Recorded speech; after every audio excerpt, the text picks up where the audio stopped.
You're listening to the Unreasonable Fridays Podcast Network. Go ahead, stand up, stand up, stand up. Stand up. Stand up. Stand up. Good afternoon, everyone, and welcome to another episode of AddSpace. I'm your host, Aaron Rand Freeman, but with me, the actual host, the CFO, the CEO, the owner, proprietor, travel czar, lead therapist, head designer, Bacon. How are you? I'm putting stuff on my face. Hi. Oh, right. Why? Yeah, we're actually doing video. Yeah, I know. I understand, but it was not something I had an option of waiting for, because I took a shower before we started recording, and my face is just screaming for moisture. So I had to do the things, screaming, too dry to exist. I'm dying. But now what is the name and brand of what you're putting on your face now, since you're here? Oh, there's so many things I just put on my face. Hold on. So let's look at what I've got over here. So I have a facial cleanser / toner that I use. I use it as a toner. And it's La Roche-Posay. It's their like water-based cleanser. It's the one for oily skin, because the testosterone has destroyed my oil production. Kicked it into like overdrive. It's been terrifying. And then I have I don't know what the fuck this is called. I have an acid from The Ordinary that I put on that reduces blemishes. And then after that, I have another one that I put on. This is hyaluronic acid, like actually an acid. And it actually increases the moisture on your face. And then I have aloe vera gel, because crying fucks up your skin's pH balance. And also I have bad eczema and acne scars, and so it helps with that. And then I have a moisturizer from also The Ordinary, and natural moisturizing factors plus HA.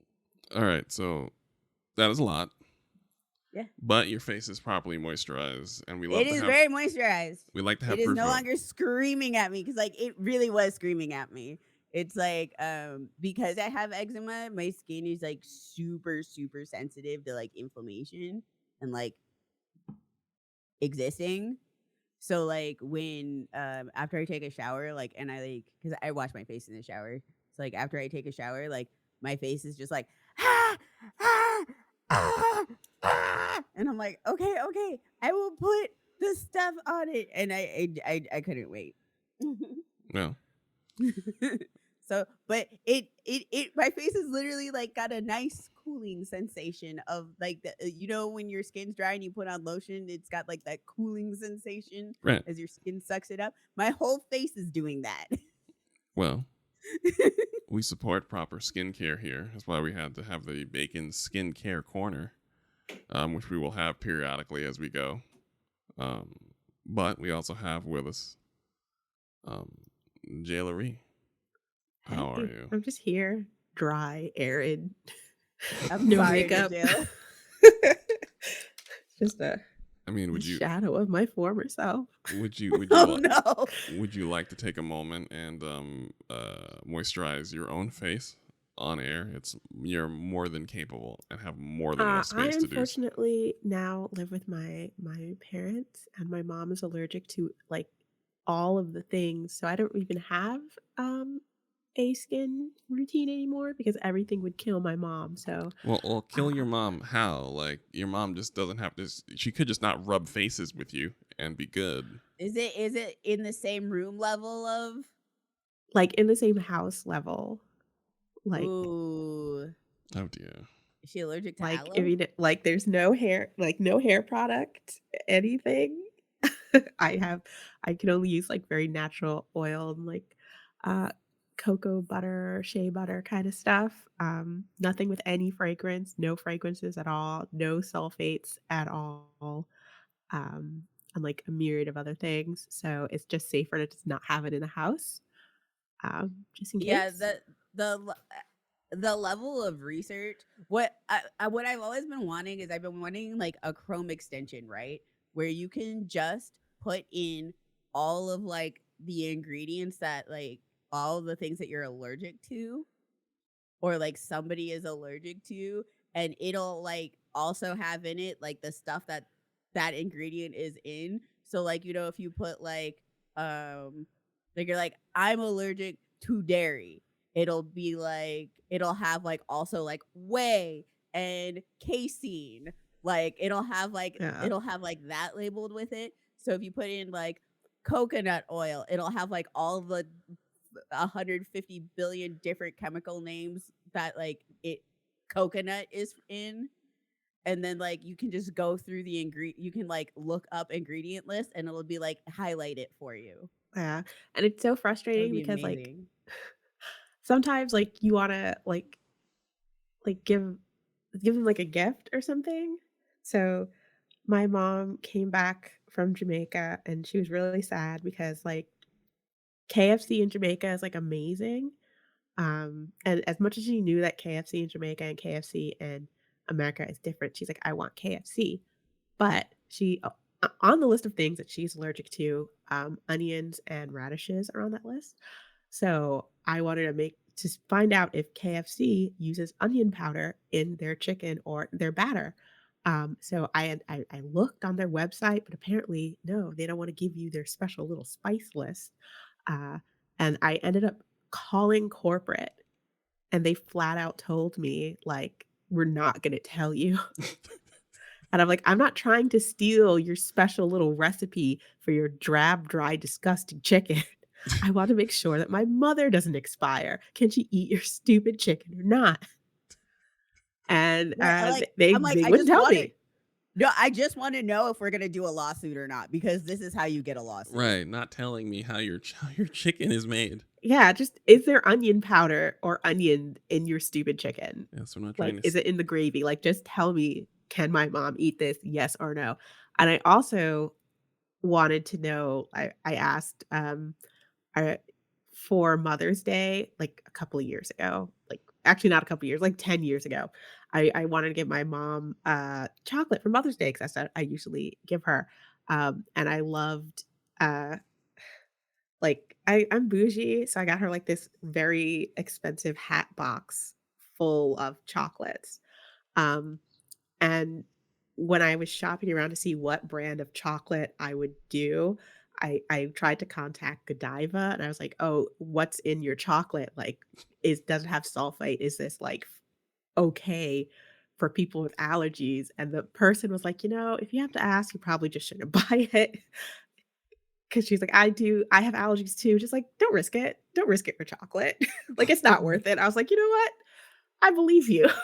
And I didn't. And I had to go and like get like bespoke made freaking chocolate, which is so expensive and so stupid. I'm never gonna do it again because she ended up in 2 days eating almost 300 pieces of chocolate and making herself horrifically sick. Not because she was allergic, just because You she know, ate she ate an too much entire chocolate. hat box I mean, full of okay, but chocolate. honestly, same. I would do that if like somebody like got me a gift where it's just like something like I can eat and it's a copious like and it's like an elaborate gifting and it's something that like is shelf stable like chocolate is.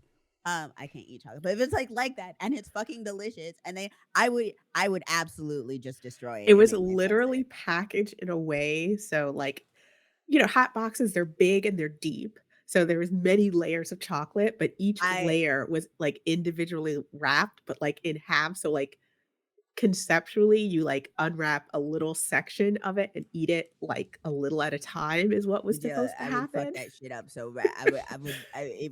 I would gorge myself. I would gorge myself. I would be living my best life gorging myself on that But you're chocolate. not living your best life if 2 days later, you literally can't move because you're so sick because all you did was eat chocolate for 2 days. That's not your Consequences, it's best life. fine. No, it's fine. You don't understand. The joy in that moment can never be replicated. Yeah, it's an It honorable. also It's called a impulse control. right. It's But an I love honor. it. No, It's an I get it. honorable death. It is. 100% get it. I'm with your mom. I'm sorry, I'm team your mom this one. I'm having a lot of trouble because I just found out, well, not just, but when I woke up from the coma, I was like allergic to a whole new slate of things. Strawberries is on that list, and I like ate so much strawberry. Like that was like my favorite, my go-to fruit and flavoring of everything. And now I can't have it. I'm also allergic to red 40. So almost every candy I cannot have. Halloween was very hard this year. Being allergic to red 40, being allergic to milk, um, and being allergic to dairy. Really, there's nothing you can have. Oh, no, I'm intimately aware of this. People be like, "Do you want dessert?" And I just like stare longingly at the dessert menu because I'm allergic to dairy and chocolate on top of having I have a really bad reaction to Gluten. red meat. Oh, okay. So, well, specific red meat. So it's kind of interesting. So like my parents were there's like now like information going around about like that the whole like blue star tick. So about the time I moved up here was about the time when that was happening. And I like when you get bit by those, you can have what ends up happening is you have a chemical reaction to certain types of red meat, which are beef and pork and lamb. And I can't eat any of those. I can't eat pork, but I think that's because when I was little, I went to Trinidad and I like had a pet pig and I loved him. And then Baby. my cousin got married and they roasted him. So from So age 5 on, I like was very upset at pork they because they didn't. I mean, roasted that's Wilbur. They didn't even pick another Uh, pig. Like no, they picked. and like if you've ever been on a pig farm, at least back in the 90s when this happened, they would like tattoo the pig's number on its ear, and that was like usually like the number they used to like track it and everything. So like they roasted him whole. So it's not like they tried to lie and say, "Oh no, that's not Wilbur," but like I could see the tattoo that his number. I'm like, "No, that was Wilbur." Uh didn't even cut the Bro. part off. no, I got to see his little cooked face just splayed up, just full cooked That's him whole, that's ruthless as whole hell. hog. Yeah, I can see that. That's ruthless as hell. That's Unnecessarily so. that's traumatizing. Yeah. Yeah, For so what? I stopped eating pork, and then I have a lot of like Rastafarians in my family who also didn't eat pork. So I was just very like uppity about it. Like I do not dine on swine, but really it was just trauma. uh, but like sometimes like I went to get ramen because they opened a ramen place by the movies here, and I ordered the vegan ramen, which is usually like a mushroom broth, which is very tasty. Would recommend.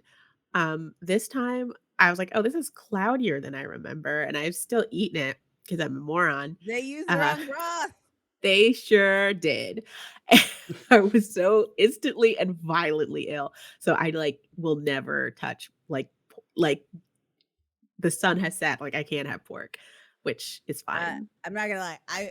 I have found that I can have like a little bit, just like an itty bitty amount, and I use that barbecue pork humbao because them pork buns. My Are brother also loves those and will eat them in I my face and go, I Wilbur, it's a good pig. And I'm just like, you oh are. my god, your brother's a dick. Wow. Your Yeah. brother's a dick. Yeah, man. Yeah, that's when the Yeah. that's when the homie gets tased all in the back, by the way, because you gotta get the taser out, and you're sitting there like clearly your childhood friend was devoured by several humans intentionally in front of you. He was one of the humans. Right, exactly. And now that you're grown, if you're gonna rub it in your face, then this is like Yeah. this is Like, give or Yeah. take, John Wick killed several hundred people for much less. Didn't he So literally do that for because somebody killed his dog? somebody killed his Yeah, dog. Yes. he shot his Yeah. dog, and Somebody I kind shot of him. feel like whatever they did to Wilbur was Much way worse much than getting worse, shot. right? No, they Right. didn't kill Wilbur. They killed him and cooked him and ate him whole, and then lied to you about it when you can clearly see that it's Wilbur. Pretty To my goddamn face. pretty goddamn horrifying. So Yeah, and even now, my mom would be like, "That didn't happen." I'm like, "Just because I was 3 doesn't mean I don't remember." I'm I like, remember. no, you remember it. Like, there's traumatizing shit you remember. Like, I was through my brother almost broke my hand in the car door, and I had to go to the hospital. Like, I remember that. Yeah.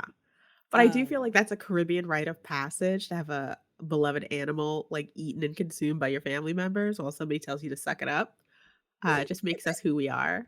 For my mom, it was a goat named Bath, which is crazy because she does not know what or who Baphomet is, but they ended up naming a big black goat Bath.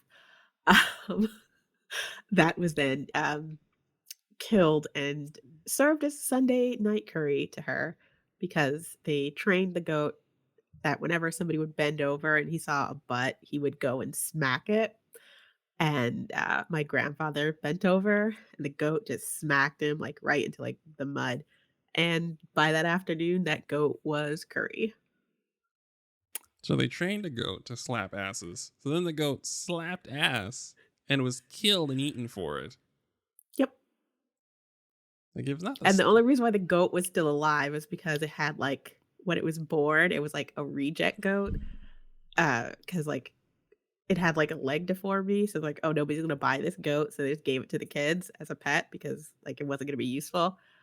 So then like it grew strong with their love, and then they ended up turning a profit because they did sell that goat to be butchered. if that is not us, And like then he made the kids eat it so they would know that they did something wrong.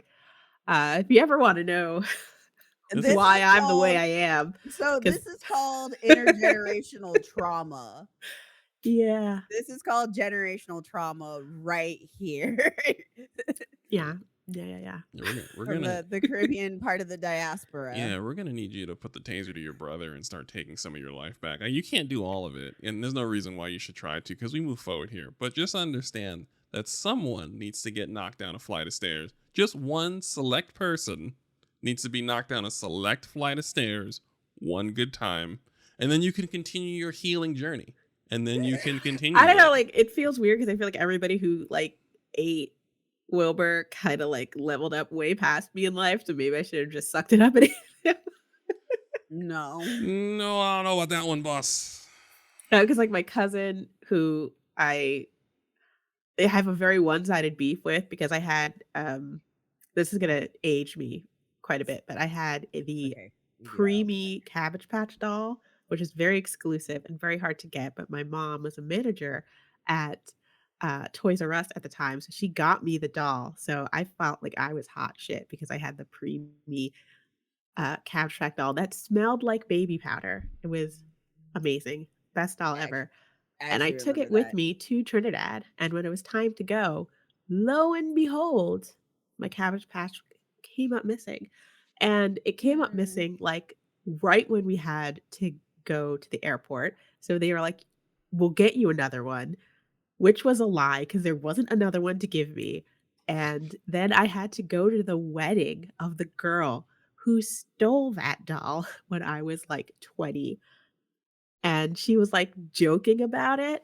So I'm like, not only do I remember that you ate my pal, my buddy, some pig, uh, you now have stolen a once in a lifetime item that I know I can't ever replace. And you're a doctor and you're marrying a doctor and your wedding's huge. And I know I'll not be having a wedding to outdo you. So I was like, I'm in like a rageful, very one-sided beef with this woman who probably does not remember me, or at least doesn't remember the rage that I have for her. But whatever. Why It's don't okay. talk to COVID most of my probably fucked up family? their marriage. I mean, so is this person a candidate to go down that single flight of stairs? Like, I'm saying, one person, one flight of stairs, one good time. Is this the person? Um, well, she does save people's lives, so I would say no. I mean, there are other people that do it. She's not the I doctor. feel She's like a doctor. she's a net positive in this world, so I would say no. Doctors are a high variance profession.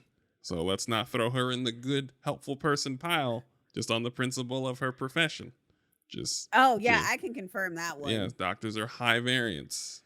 Them bitches be That's so true. high variance. So just saying, we can talk Uh, about, we can go through the episode and you can mull it over as we record, and then we can return to it whenever, and we can see it. Because I like to think on empower it. revenge, because I think we don't think on revenge. That's the problem with being gaslit so much, is you don't really conceptualize revenge as much as you should. And I'm a big proponent of revenge.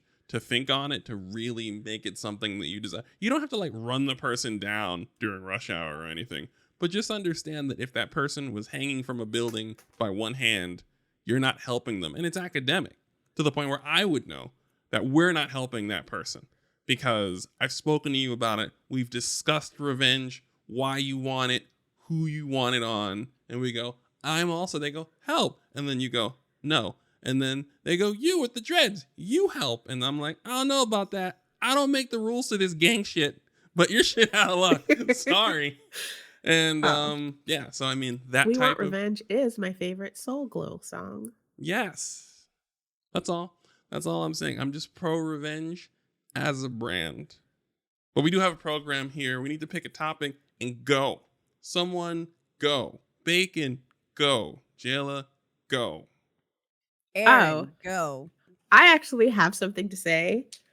Uh, I'm gonna apologize to people because for so long was dragging people to nerd shit and enjoying it thoroughly, and like being confused when they did not enjoy it because I'm like, but it is good.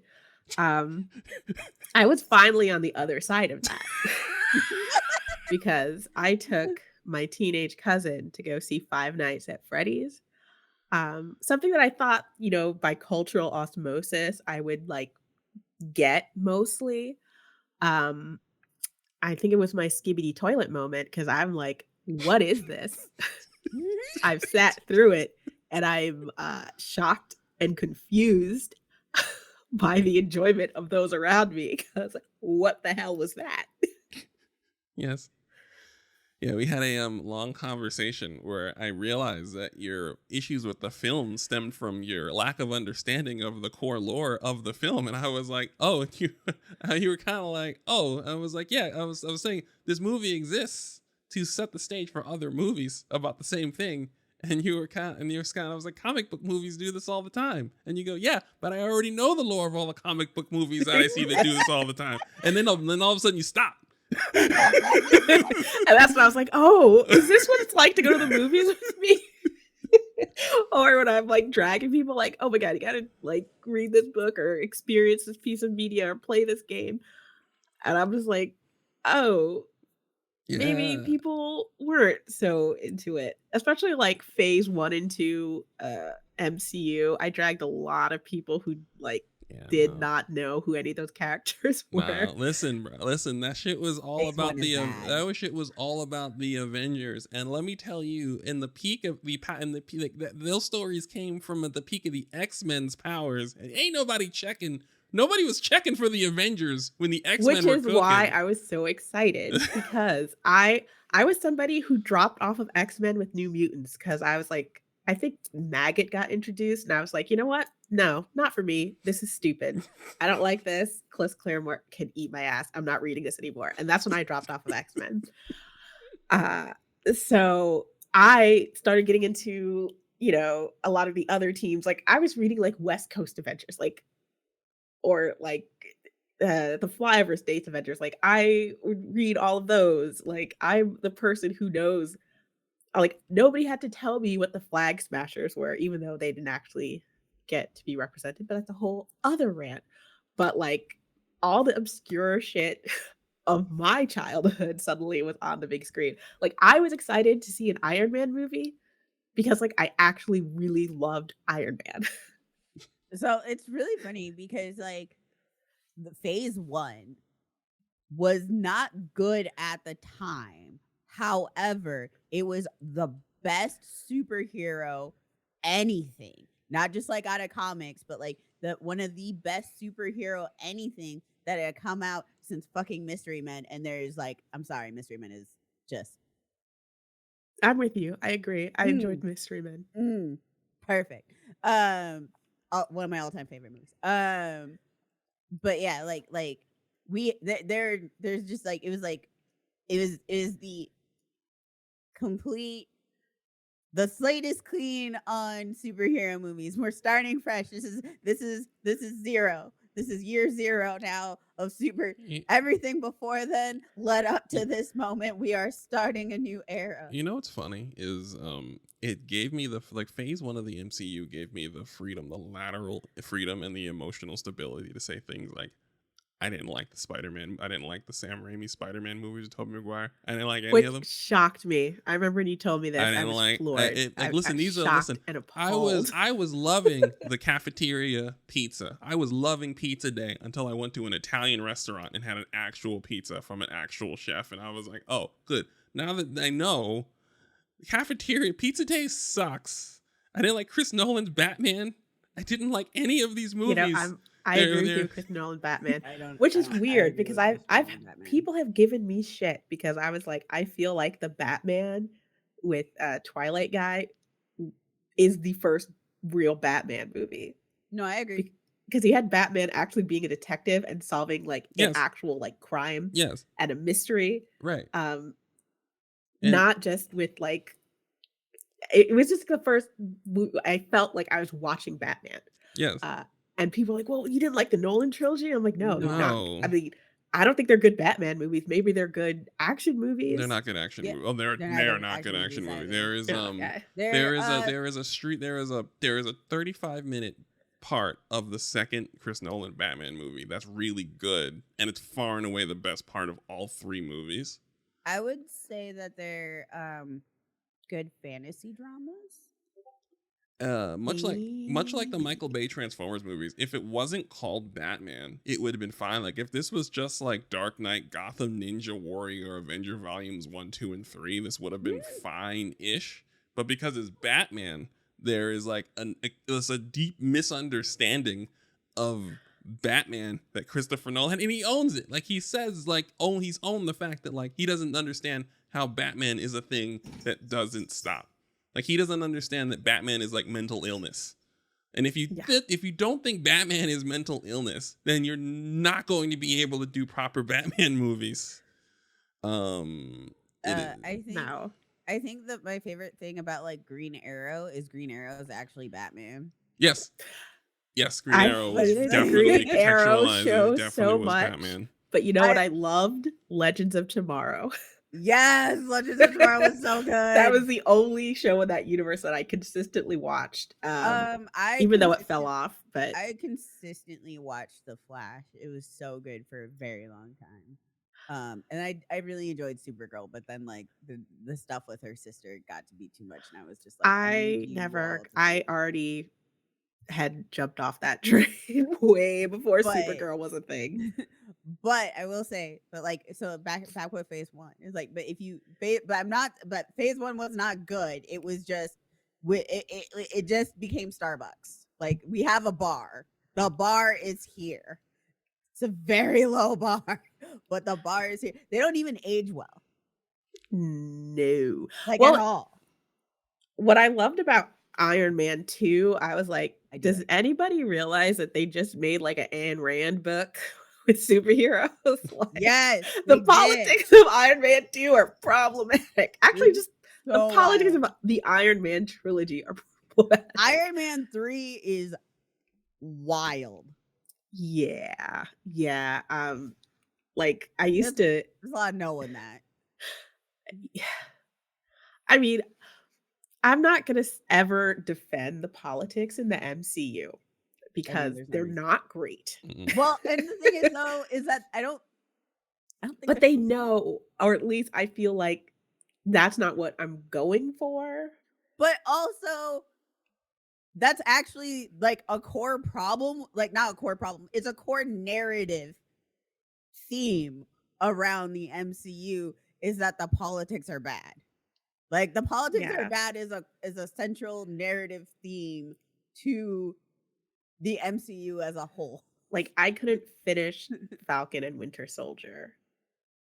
Like I just couldn't finish it because It's got how like it has one of the great white characters of all time, and I always like to point out now, because white people are all like, because you say this character needs to be black, this character, and then some white people always go, well, what character needs to be white?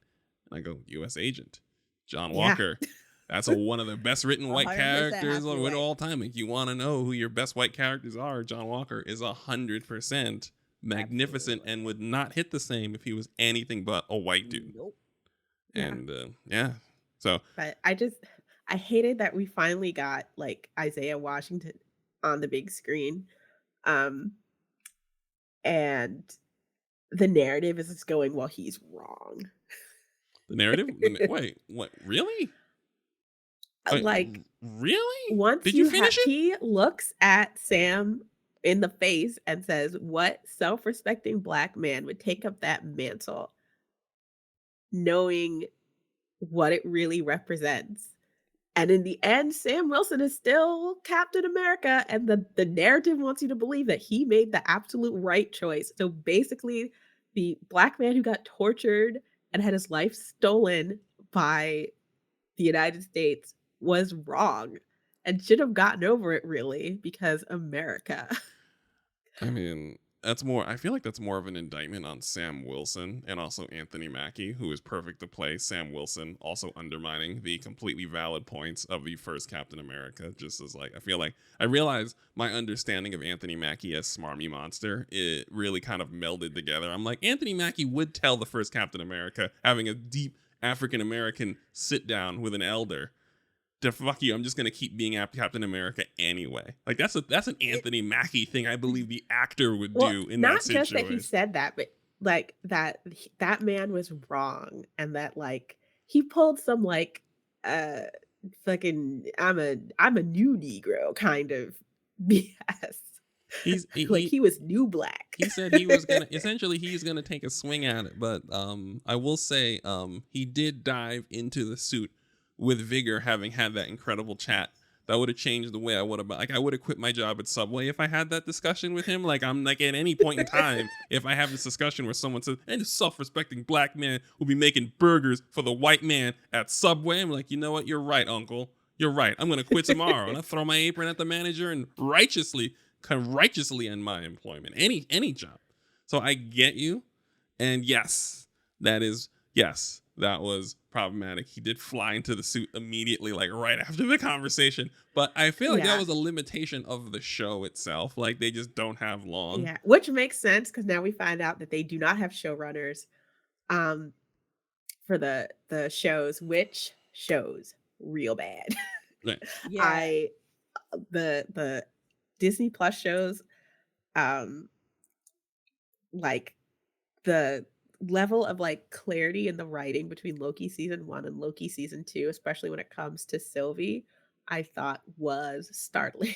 And I was like, yo, they don't have a book. They don't have like a world building or a show book for this. I think not one person acting like I'm gonna keep this coherent. Wasn't that the Russo brothers, and they ran off to make spy movies with all the actors from the MCU? Like they left and went to make spy it was movies. a woman who was directing a lot of Loki, who was, I guess, like their pseudo showrunner. Did they bring her which back? is why Sylvie was like a person, like a character. They didn't bring her back, right? And got to do stuff. No, everybody got brought back but her.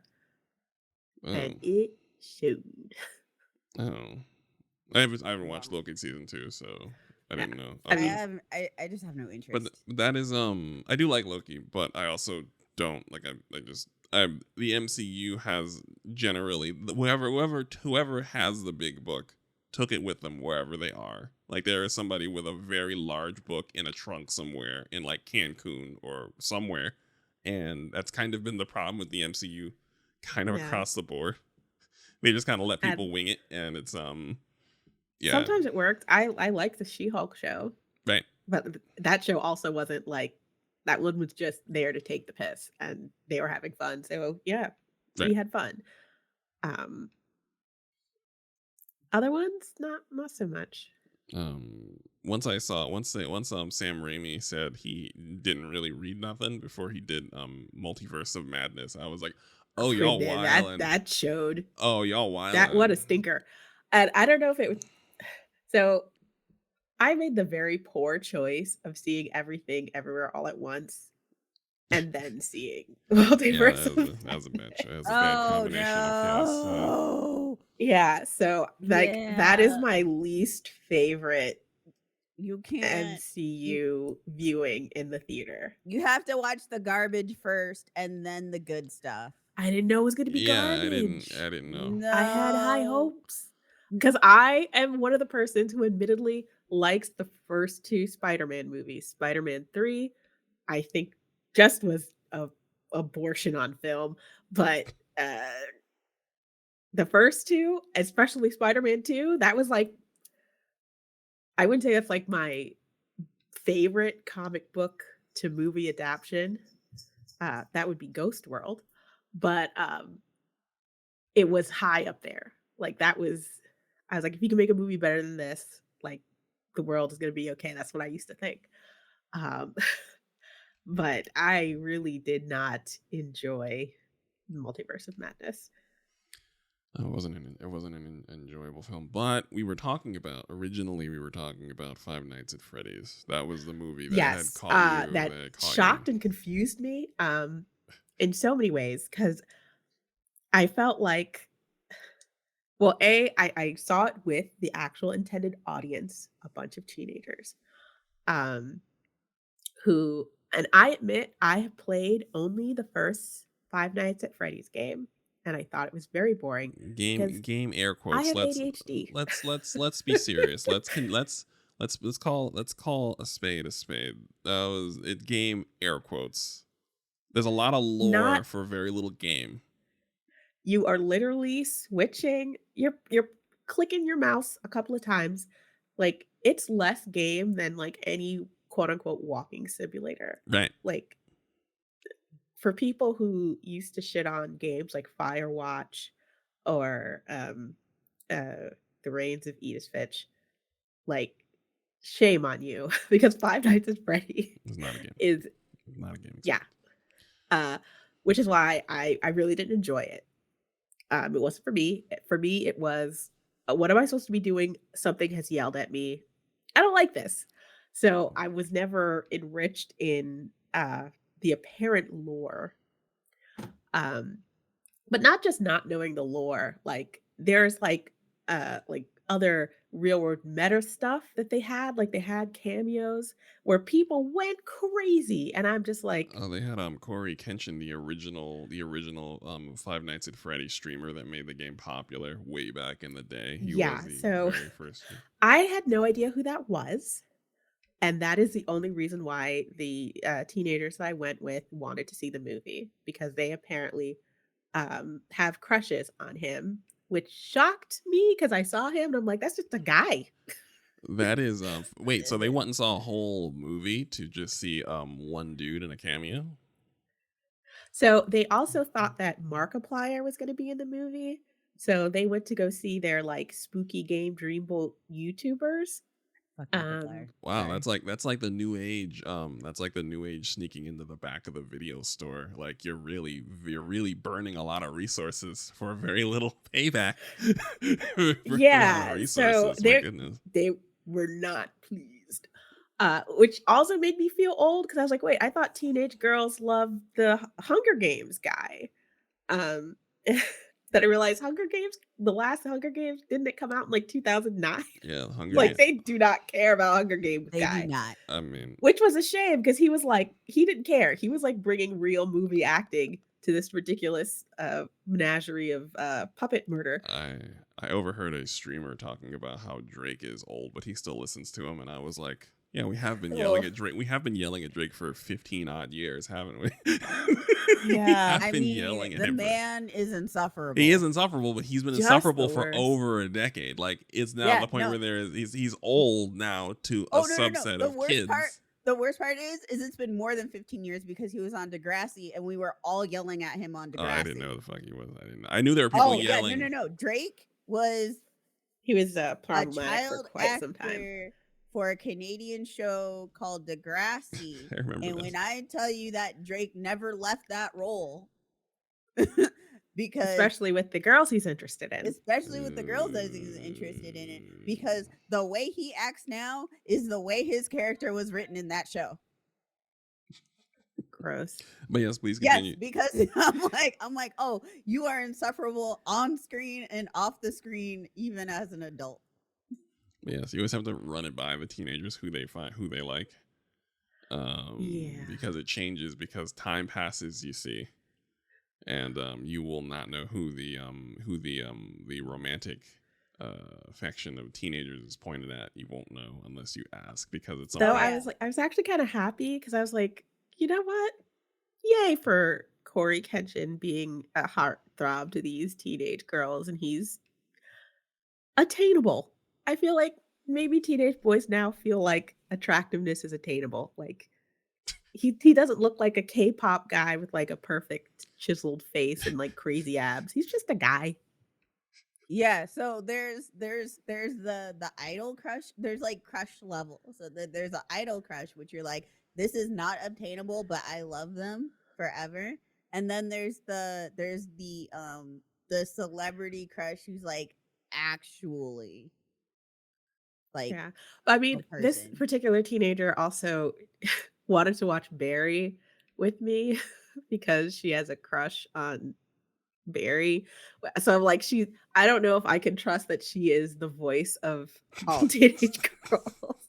Because I'm like, I mean, not a poor choice, but not the one I would expect the teenagers to go crazy for. I will say, when it comes to like celebrity teenage crushes, it's like there's like everyone has like their odd one out, like has their odd crush. Like there's the popular crush, and then there's also the odd one. There's like I had a huge crush on Jack Black when I was a kid, so it's fine. I feel like everybody did though. Like I feel like that's normal. No? No, Okay. they did not. No, okay. It was just us, Nigella. He seems like a good person. It makes me laugh. Like, why would that be a bad No, exactly. choice? See, you get me. You get me. I think Jack Black would be nice to me. No, exactly. Realistic. That's the regular guy. That's the regular I would guy make crush. a meal for Jack Black and he would appreciate it. He would be so appreciative. Like actually. Yeah, I think I would say I really appreciate. Like he's one of the few celebrities where I would actually, if I saw him somewhere, I'd be like, listen, I'm not going to keep you, but I really appreciate your work. All right, have a good meal. All right, I would actually like do that, and actually be like, Yeah. all right, just appreciate you. Jack Black, like if you dated him, would not break up with you through text. Yeah, you have a sit down. He'd give you a sit down. He would have a sit down. He'd be like, and it would be, and you would be upset, but like you would understand. Yeah. Whatever, You'd probably whatever still be he said. friends. And probably still be friends, yeah. So yeah, no, he's a real person crush, but he's also the odd one out crush. Yeah. It's just because this gaggle of teenagers, like they were like K-pop stans. So I was very shocked when the guy came on the screen who they were crushing on, because he was very like, if normal core was a thing, he would be Normcore a pastiche of it. Well, he's crushing it. I love that for him. Yeah, but like they were going into the movie like almost vibrating with excitement. And then during the movie, one fell asleep. And I was just staring at the screen like, I wish I could have fallen asleep. Because it wasn't good. I mean, I'm not gonna say it wasn't good. It wasn't for me, and I know it wasn't. You were not the audience. No. Yeah, You were the Like, chaperone to the Yeah, teenagers. yes, which either. was a shocking revelation because I'm like, oh, I've transitioned. Like a shift Yeah, has you are. happened. Yes, you are the elder caretaker for kids who are doing things that you don't understand, and they're not worried about you understanding it. Yeah, They are which happening. You are taking them around, and they will swirl around, and you can like absorb what you can. yeah, and also like I don't feel pressure to know. Like I'm just like this is ridiculous. It doesn't make sense to me, but I'm okay with that. Yeah. Cuz you were trying to explain it and I was like, "You know what? Sure. Whatever. Not needed. I'm just going to Aaron, what was your take on Five Nights at Freddy's? So I didn't So I mean I'm not watching movies anyway, but I like Five Nights at Freddy's has never been my genre. either you are there for the cute boys, shout outs to them, or you're like an lore nerd. And I absorbed a lot of Five Nights at Freddy's lore, and I didn't realize how much until I had seen the movie and talked about it with Nigella, because all of her problems with the film had like lore explanations. And I was like talking to Jill, and I was like, why am I able to answer all 17 of these questions I had perfectly? so many questions. And the worst part is like, yeah, like with your explanations, the movie made more sense, but then it made me madder because I'm like, why wasn't this in the movie then? If that's the actual lore, show me that. You had the opportunity to. Well, You wasted money on like a dance sequence with the animatronics. the movie did one thing. The movie is centered on one decision, and that is to make the security guard that doesn't exist that you play as in the game a real character, and to explain to root, because Five Nights at Freddy's without the main character as a story is absolute fucking nonsense. It's a tornado of animated bears with dead children in them, and that is absolutely not sustainable in terms of a multi-series movie franchise. It has to be rooted in some character. And if you notice, Five Nights at Freddy's doesn't have a character that it's about. It's just about this story, this horrible thing that keeps rippling over and over again, creating again robots with the ghosts of dead children in them. So they had to create a character to root the story and tell it around these people. So they told the story. No. They created the security guard. The security guard, I forgot his name, is Mike, and his sister. Yeah. I forgot his sister's name.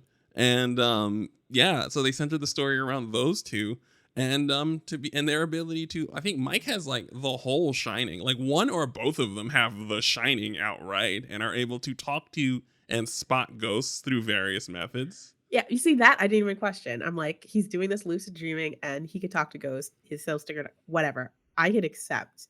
I could suspend my disbelief. But then other things happened in the movie that I felt made no sense. Though with your lore explanations, they did make sense, but also were still bad. Like, oh, he stuffed children in those suits, but nobody smelled them decay. Oh Was the yeah. place closed? Like there's just I had so many questions. It's deeply occult nonsense.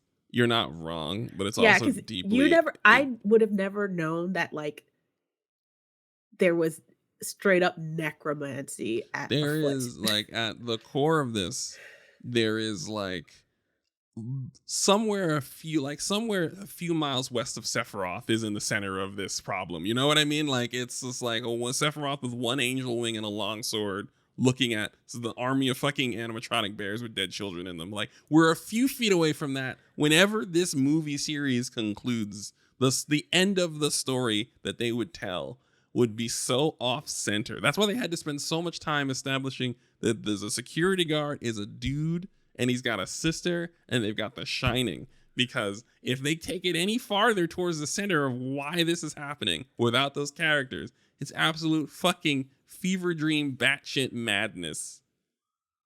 So the whole movie was about this. I tried to read one of those Five Nights at Freddy's books, but in a rarity for me. Usually, if I start a book, I will finish it. I got like a chapter in, and I was like, I don't think I can sustain this. This is just not for me. So I knew that Vanessa was a character in the universe because she was in the book, or like a daughter was in the book, and I knew who William Afton was. Though I was under the understanding that at some point he becomes purple. Um, yeah, after this movie where he's killed, air quotes, killed.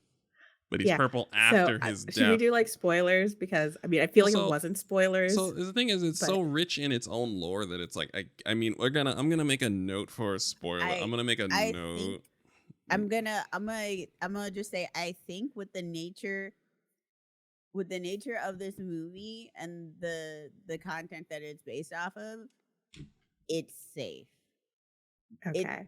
it's one of those things where like you can tell spoilers, but unless you have all of the pieces, none of it makes sense.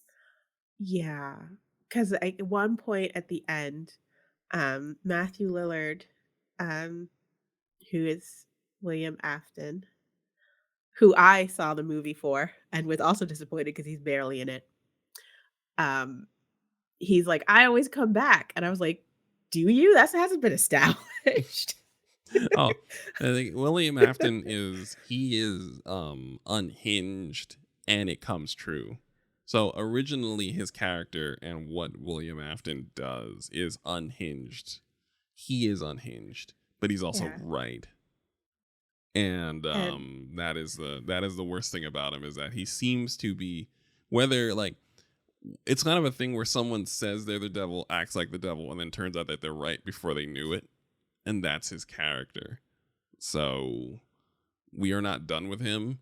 That line was him being unhinged, but correct, because he does say unhinged stuff that winds up being true. And it's hard. The line yeah. between him understanding and him just stumbling upon some stuff is very blurry. Yeah. But I also feel like Matthew Lillard knew exactly what movie he was in and the energy he needed to bring, and he brought it. Because as much as I was like sitting in my chair, like, what am I watching? I was like, that Matthew Lillard, just something about him, like, I was like, I hope he comes back. Actually, Oh, listen, I mean, he should exist, because he's going to be in a movie. So because the core narrative is about someone who kills kids and throws them inside robots, you can't start the story off with this man killing kids and throwing them in robots. You need to set the world and then double back yeah. around. Which is weird because, like, So even the kids that I saw the movie with, they're like, I thought we were gonna get to see how he murdered the kids and like the kids' background and their stories. That's because apparently they said that in the game and the books yeah, and everything doesn't go into that, and no, that's what they really wanted to see. yeah, I don't think they. But I was like, so you're telling me that you walked into a movie theater really hoping to see the guy from Scream murder a bunch of children? Right, yes, right. Like, That's you a really Yeah. think that's gonna get a PG-13 rating? yes. Yes, without establishing a grounding character, we're just gonna look at this man murder some kids real quick and dunk them in some robots. Which I mean, I I saw Martyrs. Like, you can make a movie that's that dark, but it's not gonna be rated No, PG-13. you're trying to get this franchise off the ground. That is not how you introduce yourself to the fans and to uninitiated observers, Nope. Yeah. or I their mean, chaperones and assorted drivers. So but I think a lot of times you go into a movie hoping to see the movie you wanna see, but I think with age, you realize that, like, like, I saw an ad for Aquaman 2. The moment I saw Aqua Baby, I was like, "They better kill that fucking baby." But I know they're not gonna do it. They're not gonna do it. Are they it should be the setup. You got Black Manta and everything. Like, you get one of the most memorable things that happens in Aquaman comics, other than him losing his hand, Aqua Baby gets got. That's Not like Aqua Baby gets got. it's I true. mean, It's yeah, like this if you is ask somebody for what's memorable about Aquaman, not a lot to say. If you bring up that Aqua Baby, they remember. That was a shocking moment in comics. yeah, this is one of those where like I don't know comics. I it's what it, like it's always very weird for me because like I wasn't allowed to read comics growing up, and then as an adult I was like by the time I like started reading comics, it was like I was an adult, and I don't actually like coming into a story without explanation, and like you can't really like That's the what the way that trade comics are. paperbacks are for. Well, You but read the that's old just it. If trades. you're starting from zero, the starting point is really hard to find and changes depending on who you ask and who's currently writing, and then it might change in the next year. So like it's not Yeah. comics are not very great when you're coming in from zero fresh starting in. So like, you know, some people might like pick like one person and just like follow that one person from like a certain point on. Like I chose like Captain Marvel and I just keep up with the story. But like at the same time, like I want to know everything else that's happened, but I have to go through all this other stuff. But people will also say, "Oh, you don't have to do that." But once you get in, you're like, "I don't understand anything." And then people will be like, "Well, that's because you have to go backwards." And it's just like, this is circular and not great for people just starting out. I don't like this. And so I Yeah. stopped trying to get into like comics that have like more than one story. I started going the anime route, like the anime and manga route of comics. Like I'm not just saying like just like I'm following the same like Like you have a the 20 Capes comics are very hard to yeah, drop like into. right, you start you do I just do a comic that has a story and that story ends. Sometimes there'll be like a second like add-on to it. Like I'm really into the Kabuki series. But that's because I fucking love David Mack and his artwork. David Mack's artwork just makes my brain go. But like I also don't have to but for like the novels, like the full novel ones, like I don't actually have to go back to the original black and white like comic strips that like he like that had been done in the beginning. I have to go back to all of those to understand the story at all. Yeah. I can just do I usually would like the when I art see nonsense. somebody who asks like, "Oh, how do I get into like Marvel or DC or stuff like that?" I always say like what character interests you, and then I would always like give them like a trade paperback so at least they could have a full contained story. And I'm like, "Oh, if you like that story, then look at these other ones and see like Yeah. is there a place where you could jump into the main continuity?" Because if you take a break from comics, it's also very hard to get back in because let's say somebody like me who I was like, "Oh, I'm gonna say screw the X-Men with New Mutants." I haven't read a comic in like 20 years. It would be so jarring for me to then try to jump into the Age of Krakoa. But Yeah, at the same time, it'd be weird for people who started with Age of Krakoa and like now that's ending and they have to like get ready for the next thing. So I think with a lot of the Cape comics, you just have to accept that it's always in flux, it's always changing, and as you read it, you just have to go, "Okay," as Yep. information Mm-hmm. is kinda inferred because you always go into the assumption that I never fully know what's going on, and it's gonna take me several years to do that. Yeah. It's, yeah. So And not gonna lie, not interested. I'm in my 30s. I don't the I ain't got that. it's hard to I make like it's hard to make peace with the fact that like you won't know, like that is the hardest bit.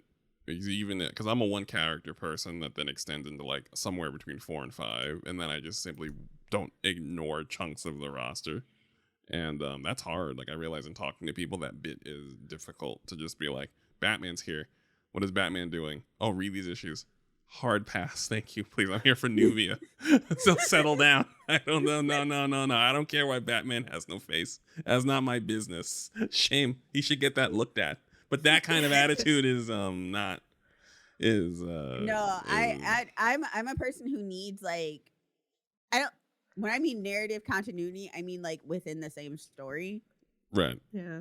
Um, I mean, sometimes you're not going to get that because and different that's writers not are different going to writing different happen. things. That does not happen in like the Marvel and DC comics, except for like the ones where it's specifically designed to, and I will read those. Like Moon Girl and Devil Dinosaur, extremely coherent from the first on, like extremely coherent. It's great. I love it, but it's also written with children in mind. Yeah. Which is it. I mean, it's fantastic, and like this is getting into a thing where like with video games, and it's always like it causes funny discourse between Aaron and I, because Aaron doesn't need to go from game 1 to game whatever. I do, We were just especially talking about like that with Alan Wake. yes, Yeah. especially this is called a great segue.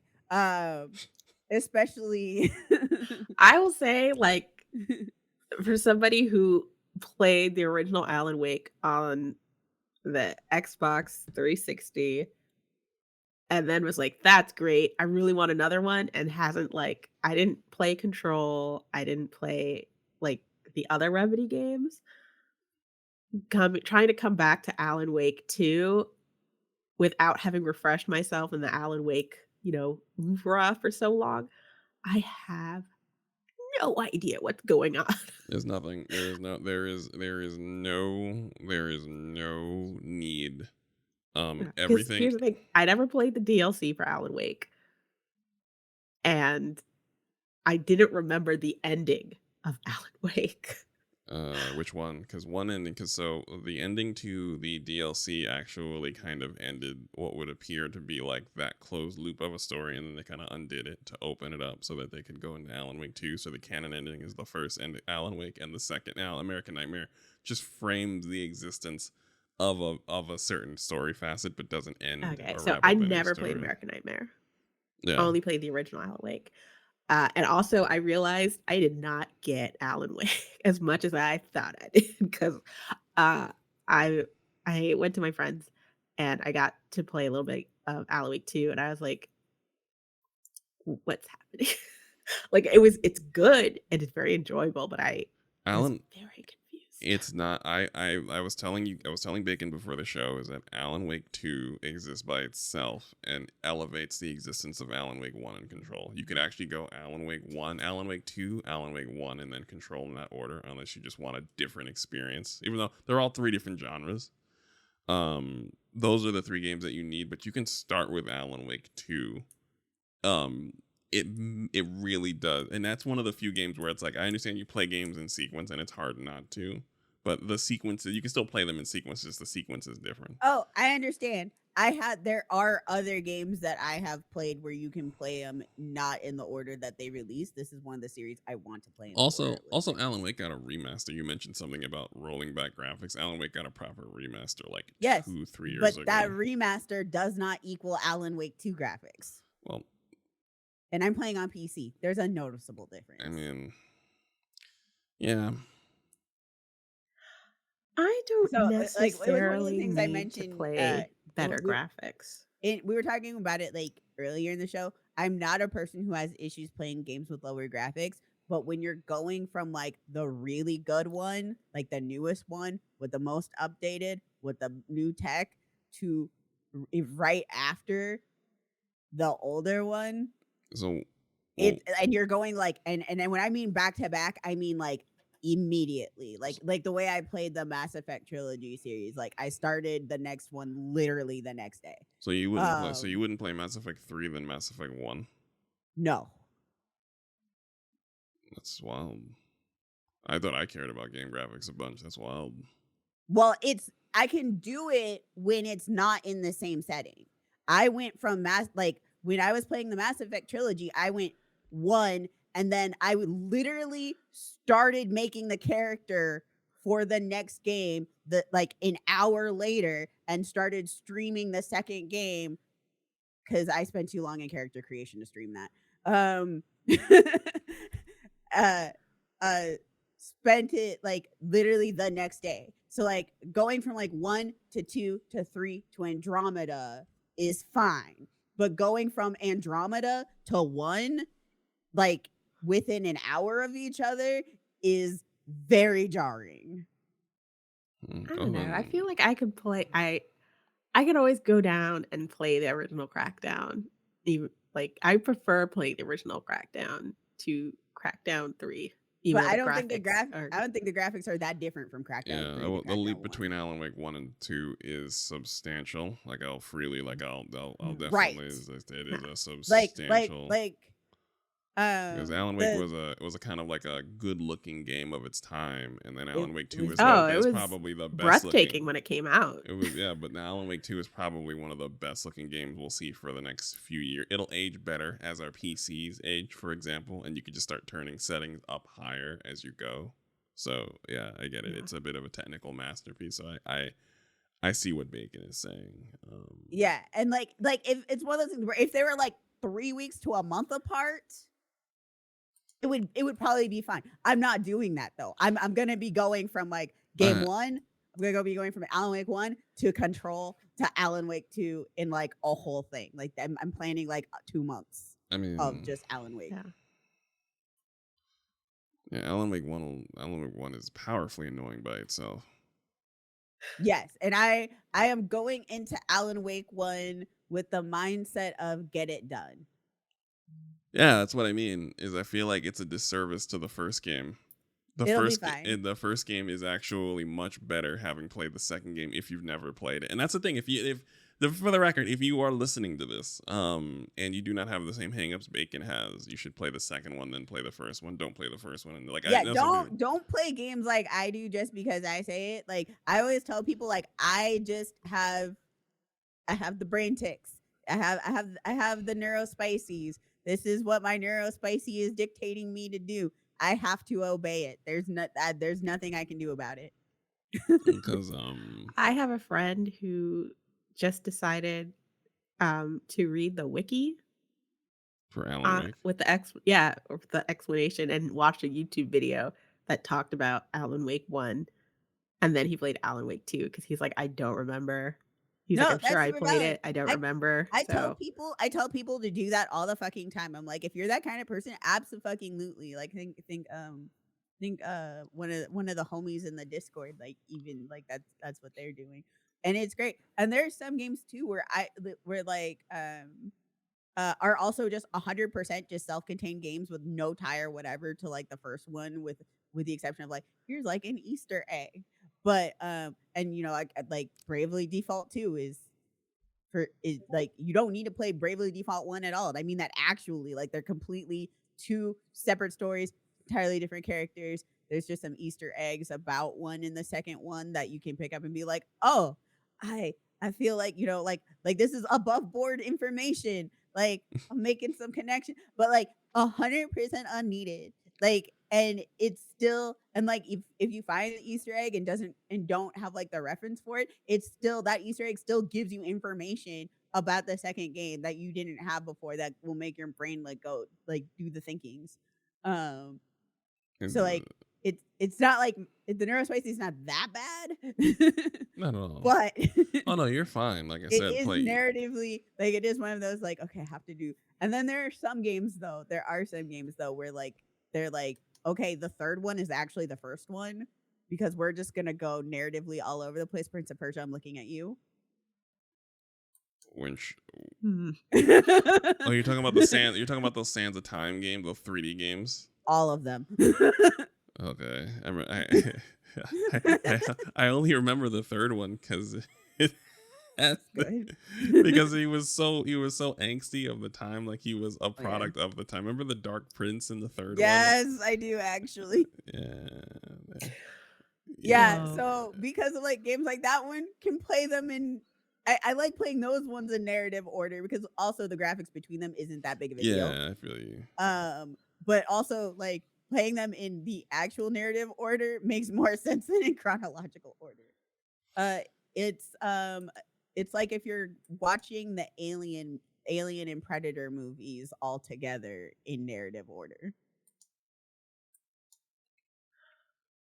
By the way, they don't come out in narrative order. Are you saying really love aliens and so are you talking about the aliens versus Predator movies or the No. aliens movies and the Predator So movies? here's the thing. There's the first Alien movie, right? Right.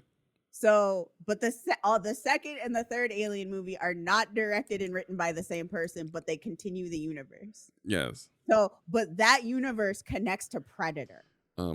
Can I apply? Can we raise a hand and have a ruling that Aliens 3 no longer does not exist? It's bad. That's because it's so funny. That is an example of like a creator not understanding the fan base. Yeah, no. But insisting that he knock it out the ballpark. We What? just don't understand it. Which honestly, I'm like, even if what you intended was misconstrued, it's been 20 years, my guy. You're not going to correct the narrative and AVP exists. I am sorry. I'm sorry that your pet project got away from you and there's nothing you can do about that. You need to accept that. Is Alien versus Predator canon? Or is it outside of canon? Okay. Depends on who you talk to. So the first and the third movie directed by the same person, right? Yeah. He says they're not canon. However, every fucking movie, with the exception of the ones that director did, everybody who's worked on the Alien and Predator series and even made AVP, that's canon.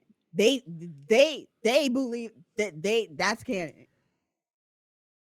Because I feel like Alien versus Predator contradicts the new Predator movie, which is supposed to be canon, or is the new Predator movie not canon? And by new, I mean the one with the one with the First Nation lady. No, Prey, which is good. I'm talking about the real dumb one with the girl from Attack the Show in it. Oh. Where autism was what the predators were after. I'm gonna keep my eyes focused on Prey. Thank you. I hear you, and I'm making an executive decision to ignore that question. Thank you. Please, next question. Yeah, it was real bad. Yeah, I know what you're talking about, but I memory hold that because I saw Prey. And I was so good. That a lot of people did. Yeah, a lot of people did. Yeah, I realize with those movies, I'm picking and choosing so hard, like the Aliens, the Terminators, the Predator movies. Like I pick and choose so hard. Like I have like a canon. If you should have like a canon selects episode where we properly put these movies in proper order while ignoring the existence of the worst ones, so we can live in peace and guide the people. Yeah. Now you know what I do during movie binges. So I saw the last Terminator movie in theaters, and I was just real confused because I was like, I feel like I've missed so much. Dark Fate. You have not missed anything. Dark Fate was good, and a lot of them were not good. You were confused because a lot of them were trying to constantly they were constantly jostling the canon, and they just simply stopped. Well, and what confused me is that it changed the continuity, but was talking about the old continuity. So is the official stance like they Mortal Kombat it, where all continuity happened, but like didn't happen because of like time fuckery? I believe. Oh, I forgot about that. Like I realize now. Hold on. What did they? I forgot. They explained what happened at the end of Terminator 2. That is why he is here now. Why there's a Terminator now.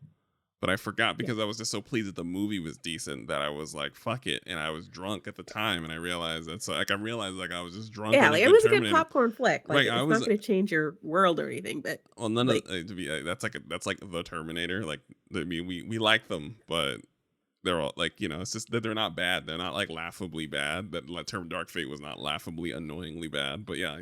Now that you think about it, yeah, I gotta watch that movie again because I forgot they explained something about why the Terminator was there, why he was like Carl or whatever, which is very funny.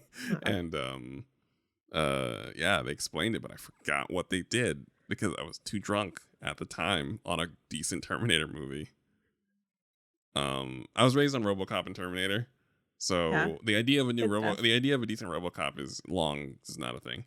Yeah. Have But you played the new RoboCop game? I'd like to buy it. I played it and enjoyed the demo. I would like to buy it, but they're coming in real hot, asking for $60 for a AA RoboCop game. Right, they're coming in real hot, and I'm like, Oh, I'm I was not aware that it was a full price, Right. full $60. right. So I'm like, I don't mind it. I actually intend to get it, but I'm like hovering around. I was waiting for Black Friday sales, but the Black Friday sale told me to go fuck myself. So now I'm waiting for the Cyber Friday sales. I'm still lurking like a cat and wiggling my butt, waiting to jump on it. When it just goes down below like $40. Just bring it down to $40.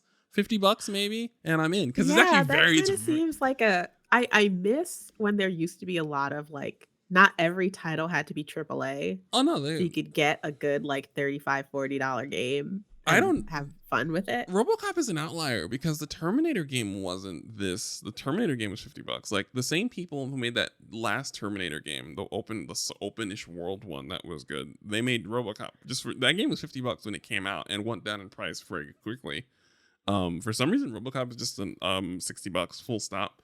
I'm not too sure why. I'm just waiting for a sale. I do enjoy the game though. It's very RoboCop-y. And my favorite bit is they have like this video gamey type of RoboCop where he's just unusually chatty, and it's fucking hilarious. Like he's like tight. Because he's like walking around kind of like Deus Ex, where he's like in a town chatting niggas up, doing quests, asking people what's up. And chatty RoboCop is fucking hilarious.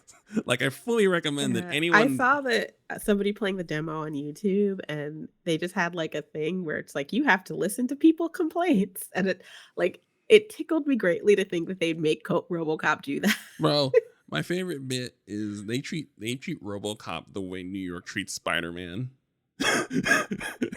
Like, hey, Robo, come here. Hey, Robo, come here. You see, what are they doing over there? What is that? And I'm just like RoboCop's been like RoboCop for like 80 years. He is a fixture of the greater Detroit area.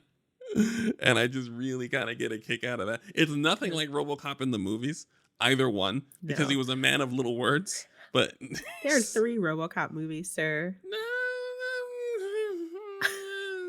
Do not deny me my cyber ninjas. Like I said, we need to have a Canon Selects episode where we put this down on air, on paper, what movies matter, what movies need to go, acknowledging they exist, honoring the creative effort of all those people. But it cannot exist in canon because they are awful. RoboCop 3 is not a thing. It was a thing, technically, in the legal sense. A lawyer can prove that RoboCop 3 was a thing in a court of law. I get it, but it's not a thing. RoboCop 3 is the game. That game that you can buy that we're waiting to go on sale is RoboCop 3. I'm sorry.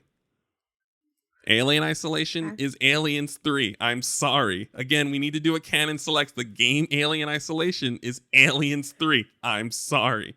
It is what it would actually make more sense that was Aliens 3. Yes. At least it continues like, oh, you're like that makes more sense. Yes, that's what I'm saying. We need to get pen to paper and put these things in order, because like Aliens, RoboCop, Terminator, Predator, fucking high variant fucking products. And then Aliens versus Predator, it's fucking all over the place.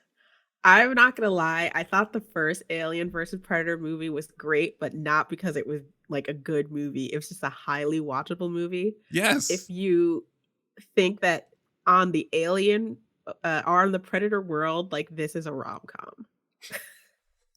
2 predators. This is just like Yeah. a fish out of water romantic comedy of error. It works. Yes, it is. And I love it. I do feel some type of way where they had that black woman chucking a spear, and I was like, that's unfortunate that they chose that they were like, no, this really needs to happen, that imagery. But I like to think that it was weird because I was talking about this to one of my friends, and they were like, well, it makes more sense because, Predator's black. He would like a black woman. And I just looked at him real long and real hard, like, what? because he said that like it was a completely reasonable thing to say, and like everybody had come to the conclusion that Predator is black. And I was Yes. just like, I mean, the Like the Predators cheekbone, got like they literally have dreads. the cheekbones, They and have two the dreads. cheekbones and the locks did it. I'm not gonna like, Yeah. as a person with cheekbones and locks, like I think that's what got it.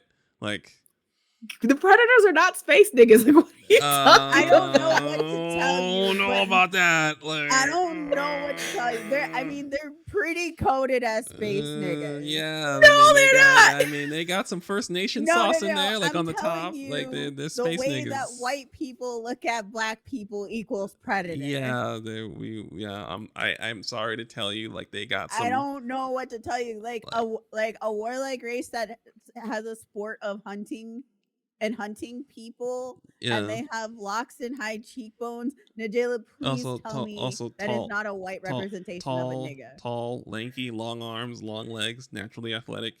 Extremely tall for no reason. No reason at all. I'm just saying we got lots and of. they were like, or to put it and another the way, second Predator, he would not kill that little naked white girl. So that He is wouldn't kill the first one. Wouldn't kill it wouldn't kill the. Wouldn't kill them. Also, dates like definitely into black chicks. In the second Predator movie, his homie was a black dude, like absolutely a nigga. I mean, And they were yeah. I out- feel and like then- I'm taking. and then in the third Predator movie, they're out there killing white teenagers 100%. Yeah, this is space niggas. These are space niggas. Like there might be like maybe like a little bit of First Nation like sauce on it, like stirred on top there, like a little drizzle. But there's like it's the space niggas, and I'm sorry that you just discovered this and you have to face this on air in a I public can't believe setting. you just Yeah. you hadn't encountered this before. Yeah, No, I have encountered it. I was shocked that like apparently that was the prevalent thing, Yes. and I walk into this where everybody you're just saying, yeah. I mean, Yes. Apparently, I'm wrong. I mean, Okay. is it problematic? 100% Yes. it's problematic. Yes. Yes. Have we accepted it and claimed it culturally? Also, yes. There are things that we reject, this- like gremlins, for example. The fact that you can't feed those niggas, you can't feed them after midnight. Like that's we don't accept that portrayal of niggerdom in sci-fi. We don't. This isn't a Piccolo is black moment. Right? You see, I always thought gremlins were Asians. They're both. Are they black? They're blacks and Asians. I would.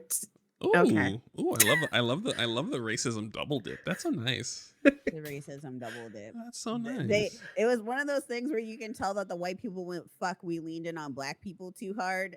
We gotta like rope in somebody else, and be like somebody was in the background going, what about them Asians? And they're like, what do Asians like? And then threw them in there. I thought that they tried to muddy the waters by having Asians be able to understand what the Negro representations were like. They were muddying the waters by having like Asian folks understand what gremlins are.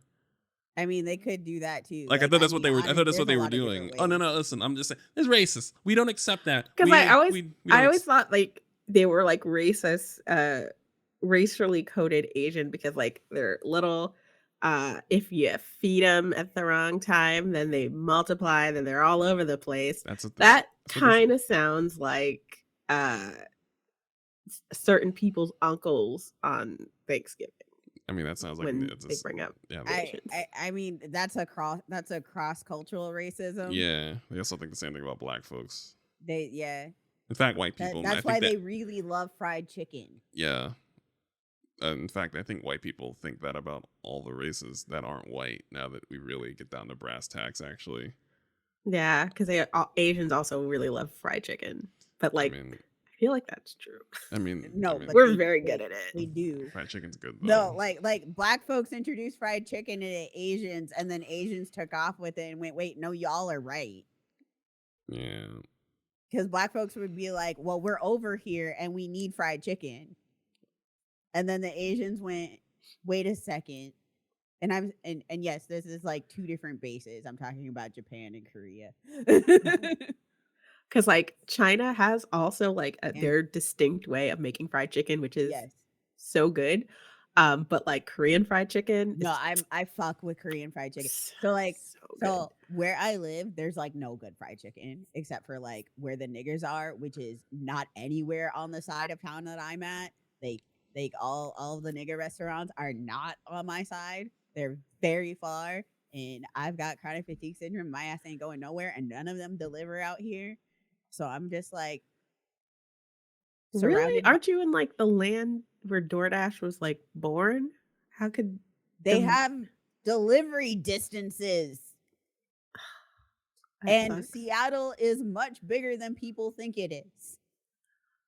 Seattle is I will admit I have no.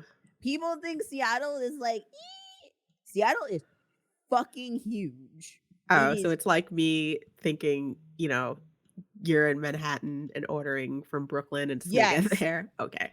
Yes. Yeah. No, I'm trying to I'm like it's trying to like order from Massachusetts. Yes. Oh, I'm like the other side of town is literally 20 miles away. I don't know what to tell you. I am not on that side of town. oh. Like it's like 45 minutes of busing and maybe like 30 minutes of driving. So about 45 minutes to an hour to bus there. You- Yes. It's far. That's why I don't get my hair done over there because like I have to like I have to set aside 5 hours of my day to get my hair done, and that's not even doing something like braids. Well, I mean, I feel you on that because usually getting your hair done is an all-day experience. Right. I like just going to get my head shaved and like a trim. I have to set aside like 5 hours of my day for. Which is why people be like, why don't you braid your hair? And I'm like, because I have to go an hour out, handle all the bus transfers, spend like 7 hours getting it done, and then do like another hour or two back, and my body physically can't do that. So, however, we have a huge I can't say anything. I travel to New Jersey to get my hair done. New Jersey's so much closer to you. I'm in North Carolina. Oh, you mean you Well, I still mean- travel to New Jersey to get your hair done? Yes, I do. That's funny, actually. This is pretty funny. But I get I it. will get on that Amtrak when I'm like if because this is like wash and go myself, but like when I actually want it to be like done, I go all the way back to Jersey. I'm like, I'm sorry, I can't get it here. That's funny. I love that. Like I don't want to meet new people or have to find a new stylist. Like I have what I liked. I'm gonna That go. is one of the most black autistic things I've ever heard you say. Like I had so much like anxiety, like going on Style Seat trying to find a new stylist, and I'm just like, I'm not doing this. And I will just pick a weekend to ask my grandma, "Yo, can I crash on your couch?" And then I just show up at my stylist, and she's always like, "You don't live here anymore," and I'm like, "Yeah, but I'm here." So, That's hey. fucking hilarious. You are a story for that stylist. Literally, I Well- I went to see Fall Out Boy, so I thought it'd be funny to do like scene hair. So it's huge hair and lots of hairspray, which I guess when you're in Jersey, it's very easy to get out. But I saw them in North Carolina, so like all the hair product had gelled into like one, so like there was no getting it out of my hair because I like teased my hair like so much. I was just like, I can't do this. I just was like, how much money do I have? I got like in the middle of the night train, booked her on Style Seat because she had an opening, and I just showed up and she thought it was like an error. And I was like, no, fix this, please. That is wild. And By she the was way, just like, what did you do? And I was like, I remember when saw you met me in Fall Out Boy. 2005 what I looked like? I did that again. And she was like, ew. yeah, yeah, that's I an remember me in 2005. I did that again. and I needed professional help to fix it because I forgot that because I used to have like MySpace hair because it was thick and whatever, but like I forgot that you didn't comb that out. Usually, you just cut it out because it was just a big clump of hair and product. No matter how much you washed, it was endless. And I just had I had myself a little breakdown because I was like, I don't like all this stuff in my hair. So I'm like, you know what? I can't do this. I'm gonna see a professional. I love you so much, Nigella. Yeah, that's an incredible point of advertising. I would never hesitate to tell someone that there is someone that comes from North Carolina to get their hair done by me and only me. Yeah, like I would Tiffany's absolutely- Salon, Spa, and Hair Studio in Belleville. Don't be advertising that. Then she's not gonna have slots. Right. You actually might not want to. You might want to just go ahead and I'm gonna bleep that out so that you can actually get your hair done when you need to get it done. So we're gonna go ahead make a note. You can't there. just be saying where she is in a jail. That's Right. fucking yourself over. I don't gatekeep. I want her to make her money. I'm gatekeeping for you, so you can still do your still do your random Amtrak weekends to get your hair did in Jersey. But anyway, what I was gonna say is we have a huge Asian population here, and a lot of Koreans now. You Well, do. There is yeah. actually more Korean speakers in your part of the country than there are in Korea. Yes, it's The wild. yeah, that's the number one place where Korean is spoken, and then number 2 and 3 is like the LA and New York. But Yeah, it's like the people because I have to people look at the census to be like there's only like 10% of Asians here, and I'm like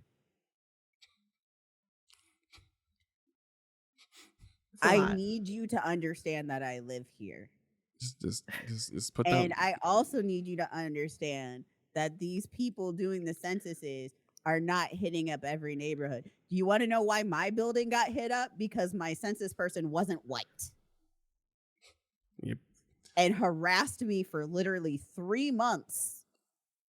She actually got me one day because I came home and she was at my door and I went, fuck. There was the So yeah, I did the census in New York moons ago, and they would do it in waves where they would send out black folks after to the places with the black people that wouldn't open the door for anyone but other black people. So yeah, it's completely accurate. yeah, it's and whoever mentioned it realized that because the neighborhood I'm in, a lot of people think it's a white neighborhood. It's not a white neighborhood at all. This is a Browns area.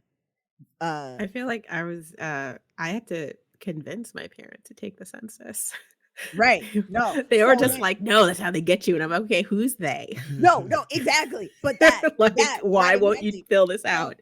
So I'm just like, I'm like, if you think anybody with any shade of anything in them is taking that fucking census and you think that census data is accurate, you are fucking wrong. I need you to come here and just stand and look around look at all the people you see, and that's the demographics here.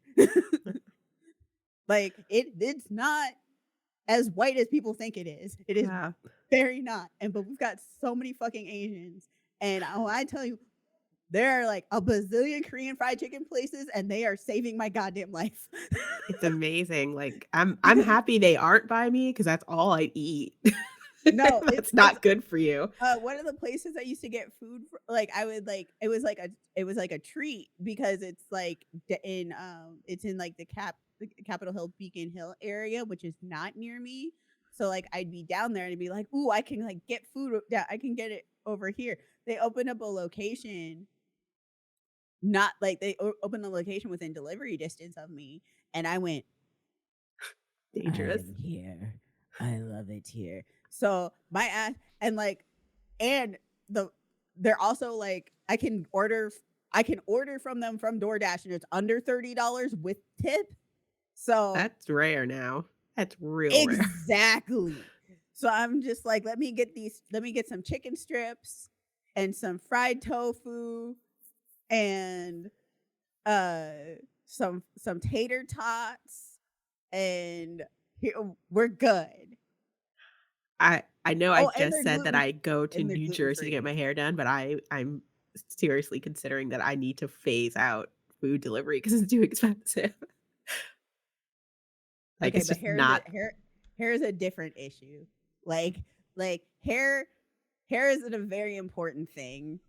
It's very important for our presentation.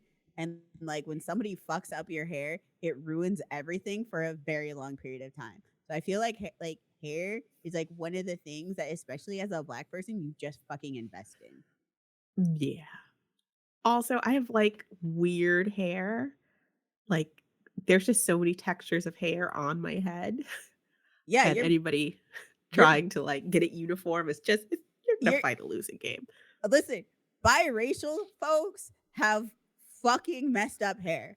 All of us have fucking messed up hair. One way does not working it, but does not work. And you are Black and Asian, which means your hair does all kinds of fucking shit. It just does whatever, really. It does what it yes, I And, like, understand. it gets straight as it grows, which is just an unfortunate thing. It does. I found I out actually had somebody, they were like, "Oh, did you get, like what kind of extensions do you have?" Because they're basically trying to tell me that I didn't blend my extensions well. And I was like, "I don't have extensions. That's how my hair grows. You know, kinky to start, and then it just gives it up." Because this I don't know, for people, if you're watching the video of this, not not hot iron. This is just a brush and a blow dryer. But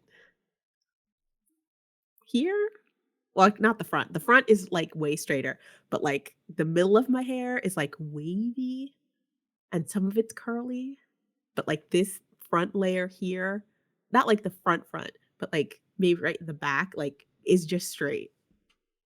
And then as it grows, if I brush it out and it's, like, dry, it will be straight. It's my hair just doesn't know what it wants to be. I did not understand my hair texture or how my hair grew or how my patterns that it grew in until I shaved my head. When I shaved my head and I watched it grow in, suddenly everything fucking made sense. I This would try shit, that, but I have a weird shape head. I can't uh, I can't pull that off. it was a very hot summer and my hair holds in a lot of heat. And I was working in a shop that had no air control, like no temperature control, and so it was actually colder in the winter inside the building and Yee. during the winter, and then hotter inside the building during the summer. So, and That I sounds worked illegal. well, there's a lot of things about that building that were illegal and the company. Um but I was also, it was when I was working in signage, so I was also working next, my department was right next to the neon, like the neon vendor. So like it would be in the middle of summer, my desk was under a skylight, and there'd be fires right on the other side of the room from me, and I was like, I'm shaving my head. Yeah, I can see that. I I'm like, I don't care about my head shape. Now, I did find out that white barbers can't do lineups. Oh. Oh, why would you Yeah, try? that's weird. That's a yeah. Well, no, they can't. I mean, they can't. I mean, you have to do something when you shave your head. You can't just shave your head and not do anything. It doesn't look right. And that's what I found out, that white people don't know how to make a shaved head look nice. Well, I mean, when you think of white people and shaved heads, nice doesn't usually also go with that. Okay, I understand men have no style.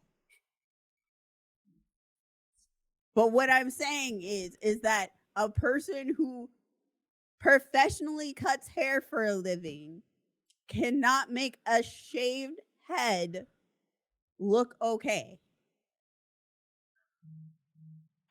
I think they should. Like, no, exactly. professionally, they should know how to do that. That seems like a very basic thing. Like there are black people are not the only people who have shaved heads and that look nice.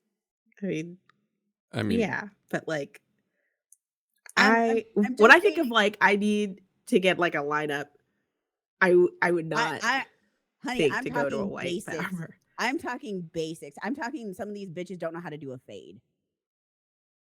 I wouldn't expect that. I mean, I don't know. Maybe it's me. Maybe I have I think I might have just been caught having a very inherently negative opinion of white barbers. So I don't have much options here. I understand. So I realize that now. Like my mind has phased out the concept of the white barber because I grew up around those only black barbers for so long. Yeah, no. They are like these hairstylists and barbers are just one trick ponies. I'm not even kidding. It's not even an exaggeration. Well, I agree. Like not actually kidding. Are we raising hairstyle awareness on this program? I'm so like the level of annoyance I have. I've had to like teach people how to cut my hair.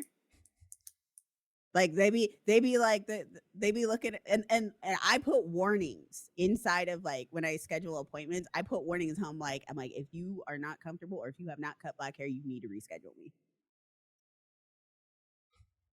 No. Or like watch some videos. Like you have to do something. And then I get there and I clarify and I'm like, have you cut black hair before? Are you comfortable with black hair? And then there's just like this always like awkward like stare down. What's that gif? With Diddy and that fellow. Yes, it's that awkward stare down. Because like I stopped being nice about it. Like there is always like, there's the great job, but it's terrible. No, I stopped being kind about it. I've been very, very clear and blunt about it because I've had my hair fucked up so many times.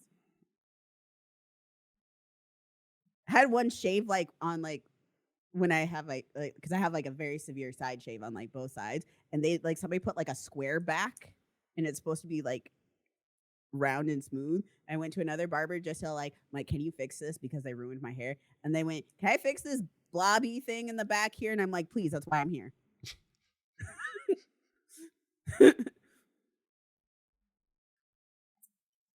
I feel like you can't go to a Supercuts and expect like quality. These aren't Supercuts. They're all supercuts. That's kind of what these are. Saying. Yeah, they're all like supercuts. If it's not the right people cutting your hair, it's all supercuts, is what Jill is saying. Well, but that's just it because there is supercuts, but then these are like actual like salons who see like a variety of people or like one of. I don't like. It's like an episode of Scooby Doo where if you pull, you can pull the face off of that one, and it's just some supercuts folks. Like they're all kind of inept in the same way. So it's unfortunate, and I'm sorry. Oh my god, I had a Brazilian lady though cut my hair, and I went, "You have cut my hair, but you also did it in a very a way that is I guess a lot of folks go to get their hair cut in your country because they're trying to erase their blackness." It was definitely one of those. But like I'll see people like get out the spray bottle and I'll be like, put that away. Because they're like they want to wet the hair first so that they can comb it to cut it. And I'm like, you can't do that. And they're like, wait. And I'm like, have you cut black hair before? And they're like, and I'm like, do you know how to dry cut? You need to dry cut black hair first. And they're like, what do you mean? And I'm like, if you wet the curls are longer. And if you cut them, they compress and they're much shorter than you intended. So you have to do the shape through dry cutting. And they were like, and so I had to like teach them how to dry cut my hair. Yeah, I would have gotten right out of that chair. There's no options. There's no options. I don't know. I'll take an Amtrak. I was So about, I'm not somebody who can. That's just it. I physically can't. Like, it's not an option. Like, I can't. I have post exertional malaise. I can't go anywhere. So they, You know, on Style Seat, which is an app you could download, you can find barbers and stuff, and some of them will come to you. So you I don't can't do that actually have to go either. anywhere. Yeah, my living situation doesn't allow for that. That sucks. Yeah, when I have my because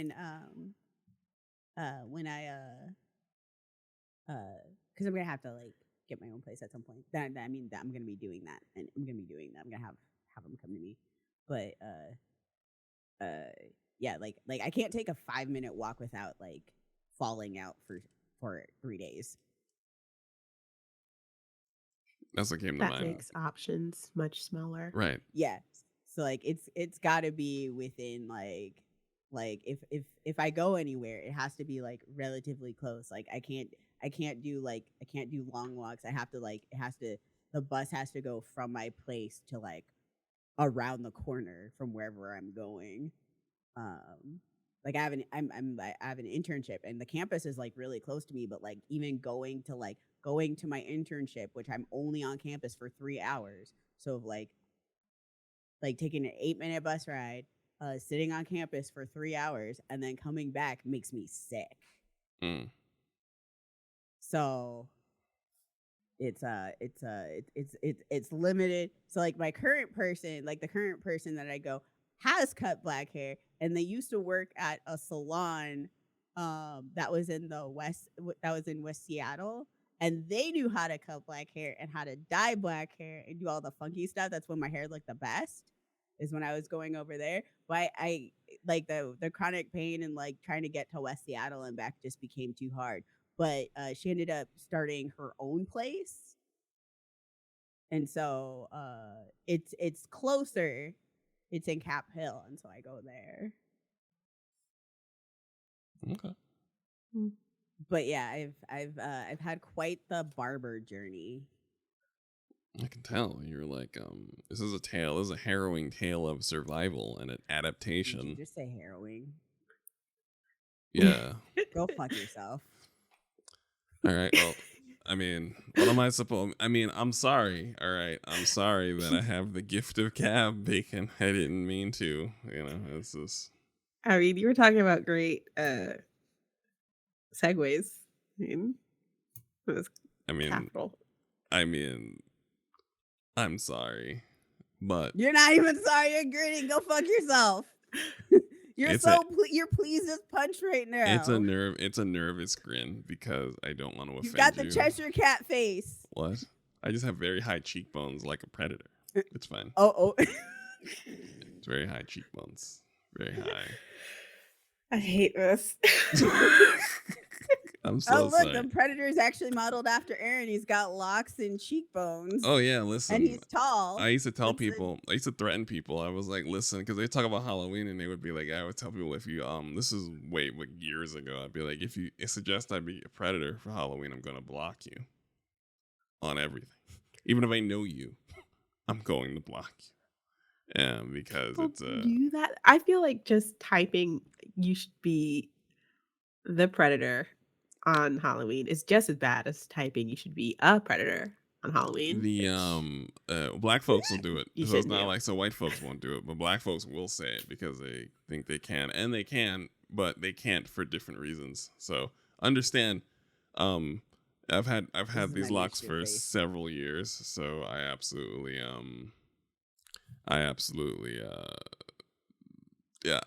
been privy to predator jokes since I was like 17. So it's like they're all played out. That's really the thing. You can't tell me a new one unless you want to incorporate that First Nation girl that killed that one last year. But otherwise, you can't tell me a new predator joke regarding my hair and my face and for Halloween or anything like that. They're apparently doing a sequel to that one. Yes, they are. Is it a different culture, or is it like a continuation of that story? They just said it was a sequel. I'm assuming it's a continuation of that story, but they could hop to another culture. A lot of people are saying they should do one in Japan, which I'm not really sure I agree with. But no, I mean, like, it's not. I mean, we can let's get browner, go crazier. Like, so we do that's when he would like do something when something's culturally relevant and impacts and becomes popular. Someone always goes, let's do Japan next. Let's not fucking do Japan next. Let's get browner. Let's get crazier. Let's go south, boys. Let's head south. I mean, we started south. Don't you remember? That, What? I mean... What? With the Predator movie? Yeah, Or- it was in South the America. first Predator, it was in South America. Yeah, let's go deeper Yeah. south. Let's go deeper south. Somewhere. It's not Japan. I understand you want to see someone in a samurai outfit fight a predator. I understand. Just go online and put it in. I just wanted to see it. I'm not gonna lie. I wanted to see a samurai predator. Put it in. I think put that's it, what people are. Yeah, I put don't it in. think people want the samurai fighting the predator. They want to see predator as a samurai. That's even worse. That's But like the that's, predator will never be a samurai. right. That's absurd. That's absurd fan I fiction. know. That's for like AI image generators. Just type it into the fucking image generator and leave us alone. I would say Please. don't do that You know because they're gonna. those they're gonna have AI predator. generators No, are. no, no. are They're tough. absolutely gonna have predator pick up a katana and then kill somebody with it. I don't want to see that. That's what I mean. I don't want to see that 1995 schlocky bullshit. That was the whole point of the First Nation movie. No one was doing any of the shit that they do at NFL games where the team is named after First Nation stuff. There's none of those chants, no tomahawks, no face paint, no moccasin, no American bullshit. It was rather interesting for that reason. So then you're going to do it in Japan and immediately have a sword fight between an old samurai and a fucking predator? Please. Yes. Zack Snyder bullshit you're demanding after a very good movie. If you want to go, if you really want a Big Mac after you came from the rest, go get it yourself. Don't ask us all to go with you to McDonald's. Go get one yourself. And I feel like they kind of already did that with the Predators movie, Yes. where Yes, they did. they had like the Yakuza / Japanese swordmen yes. go toe to Yes. toe with the Predator. We've Yes. had the, we got it. Yes, we've had predator. We have had almost every kind of predator. I don't think we've had predator in Africa yet. that's what I mean. It would be great. In the comics, yes, but also in the comics, they had a predator who took like a war bride, and she was like in the future Japanese American, and he I- like respected her because she was like she had a samurai spirit. It was like very It was not peak. good. It- It was comic- very written in the 90s. Right. This is what I mean. No, this is what I mean whenever fans request something be in Japan, because that shit is what they want. So no, nothing's in Japan ever fucking again. We're done. Actually, I do want it to be in Japan and it break every trope. Absolutely. I don't trust it. I'm done. I don't want it. I don't want Oh it. no. It will never happen. But if they have like one in Japan and they're like, what do you mean you can't fight? She's like, what do you mean? Do you expect me to fight because I'm Japanese? Fuck that. No more. I'm putting my foot down. Hard. I'm an office lady. hard stance. I work in an office. Hard line stance. Let's do better. Even as joy drunk demanding consumers, we can You do know what? better. I would want to see it in Japan if it's like sci-fi future Japan and Please. it's predators versus mechs. Please. Yes, please, predators. please, versus mechs. guys, please. That Prey movie was so thoughtfully created. Please, guys. Please. If they're gonna give me schlock, give me mech please. warrior No, versus I'm predator. with you, like, But if I we're want the predators to get their own predator mech. the To fight. predators bring out their predator. They're like, oh well, we've been going pretty easy on humans, so now we got to bring out the actual. Yeah, so then they have like the advanced predator mech to go against the if we are to do this, we would need to take the Predator Alien versus Predator story from the Capcom beat 'em up, where it was one Predator, one Japanese girl, and the dude and Arnold Schwarzenegger's character from the original Predator beating up aliens willy-nilly all over fucking town, and I will accept nothing less. That's I'll it. accept it as an AVP movie. I'll accept it as a friend. I mean, if we are demanding stupid Predator nonsense, the Predator in a tag team with Arnold Schwarzenegger be perfect. Throwing around xenomorphs, inexplicably getting undamaged by swarms of them because they're the best. Yeah, no, we need to have Predator in Africa. We need Bollywood Predator Oh my god, that would be so cool. and Nollywood Predator. Sorry, I meant to say Nollywood. My brain went Oh, Bollywood. you mean But like I would As also somebody take whose take parents Bollywood Predator. only watch African movies on YouTube, I would not like to see that because I wouldn't be able to take the poor sound mixing. that's such an inside joke. I appreciate It how is such an deep inside joke. deep inside the house. Like that's deep. But I would love to see a Bollywood Predator movie because what I went through this like period where I just got really into Indian horror movies, but like historical Indian horror movies. It was very So niche. I mean, they're good. good though. Yeah. Extremely There's one called like 1927. Great. Because it'll be like a great horror movie and then a song number where like a hot bitch just starts like shaking her shit and you're just like, oh, okay, I'm down. Listen, I think more genres could use a song break. Listen, I just want Nigerian mom yelling at Predator. and the predator totally jammed, totally freezing up, backing away. Yes. Like whatever it was doing. Or better yet, another predator just like telling his homie, like, no. We're not fucking with this lady. We're leaving. Right. No, Really? no, the best part is all like everybody here heard what I heard in my head when I was just like, I just want Nigerian mom yelling at Predator. Yes. Of course, knowing Predator's track record, they would have to end up together at the end. 100%. Which I'm fine with, by the way. Because Sana I'm Lathan totally fine with it. didn't Sana Lathan get like the mark of the predator and they never followed up? I feel like the logical conclusion. They did not.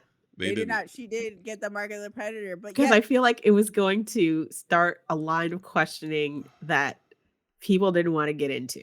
listen, I want Nigerian woman's to replace her ain't shit husband with Predator. It's fine.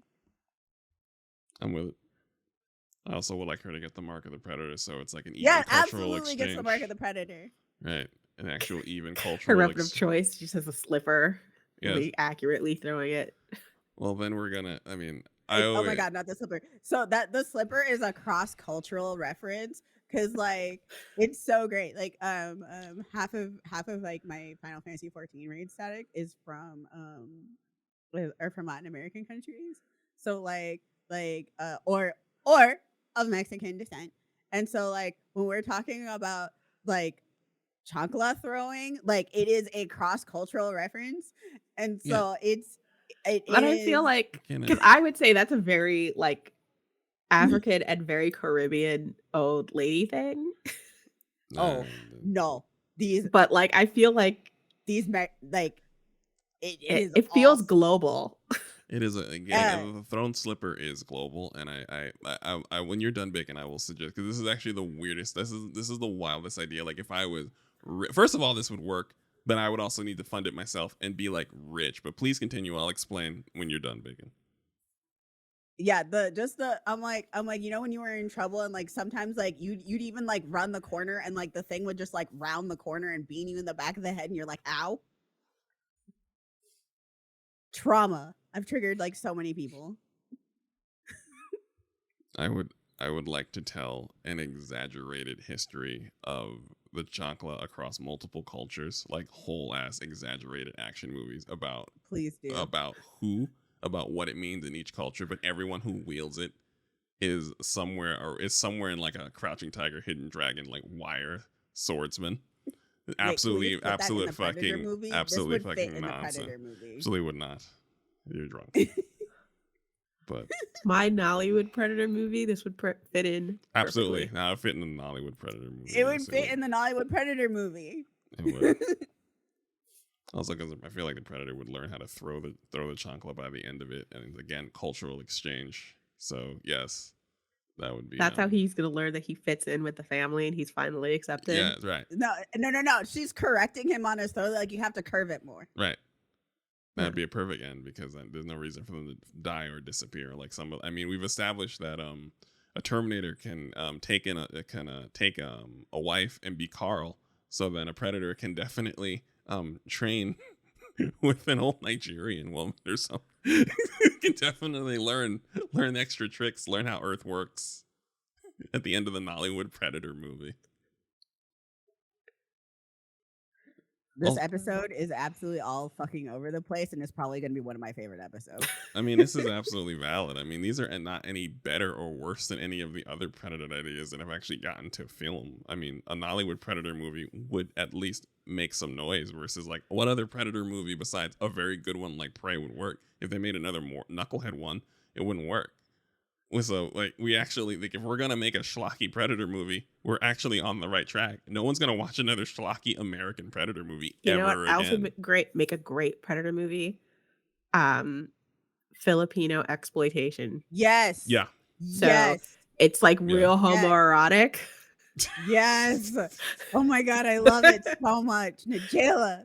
The Predator's all already scantily clad and built, so like it works. It works You mean perfect. under Like, the they're Predator literally- that mesh top underneath their armor. Yeah. Yeah, these are not any better. These are actually better ideas than like things that have made it to the screen. Like I really feel like we're gonna have to sit down with the rest of these movies because Predator is wildly variant and it's not shooting 50%. It has wild variance and is not 50% good across in all of the movies. I mean, a lot of the comics will show you that like some things work and then some things really don't work. right. Like there was I one. mean, honestly, the movies show you that too. True. I Very think that's true. part of one of my favorite. I think that's why Predator is like one of my favorite series.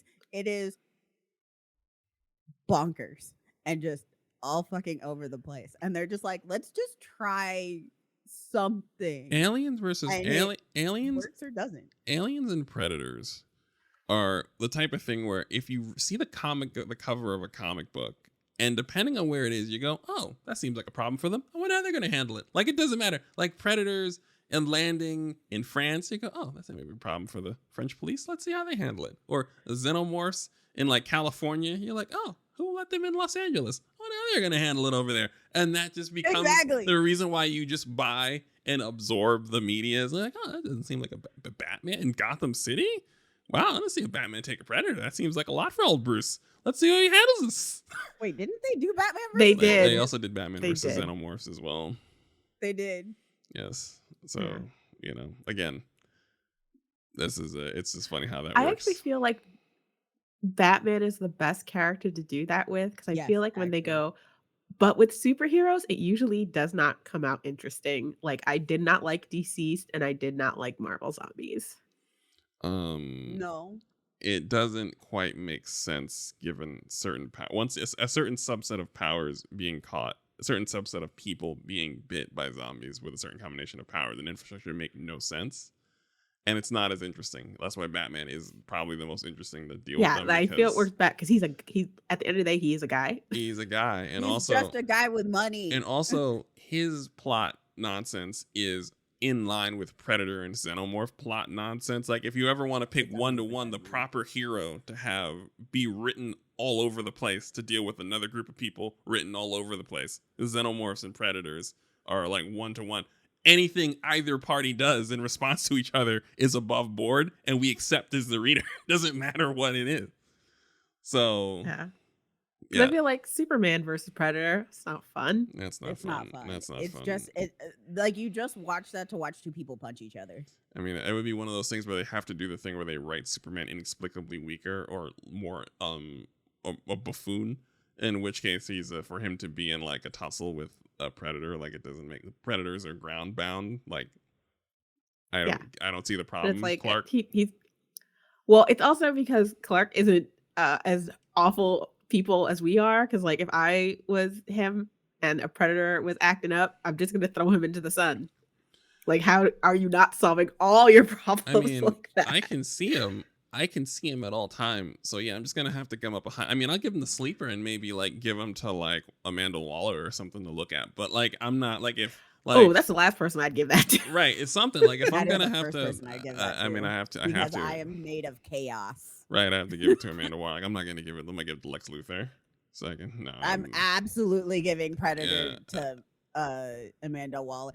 Actually, Amanda Waller meets Predator. That would be great. That would be good. That would be a good run of Suicide Squad. Actually, let me see. Make sure that doesn't exist. That would be a great Suicide Squad versus Predators. Yes, Predator. Yes, that would actually be a lot of fun.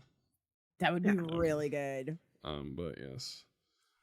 I want to know how Amanda Waller gets Predator to join the Suicide Squad. Let's see. Oh, we know what Predator likes. He do be liking them big black You ladies. do like black ladies. I mean, don't we all? Am I right? But anyway, I think we're gonna have to start a. Sorry, I've still just got Nigerians against Predator, and it's That's just fine. making me die. Carry that with you all day. I'm carrying it with me everywhere. Take it It's with so good. everywhere you go. I feel like so many people are just like throwing out what they've written for NaNoWriMo because we've given them gold and they know it. I mean, listen, take these. These are all valid ideas. If you write fan fiction, if you don't write fan fiction, if you just want to talk some shit, like absolutely take these ideas. Let's, like I said, you hit us up on Twitter.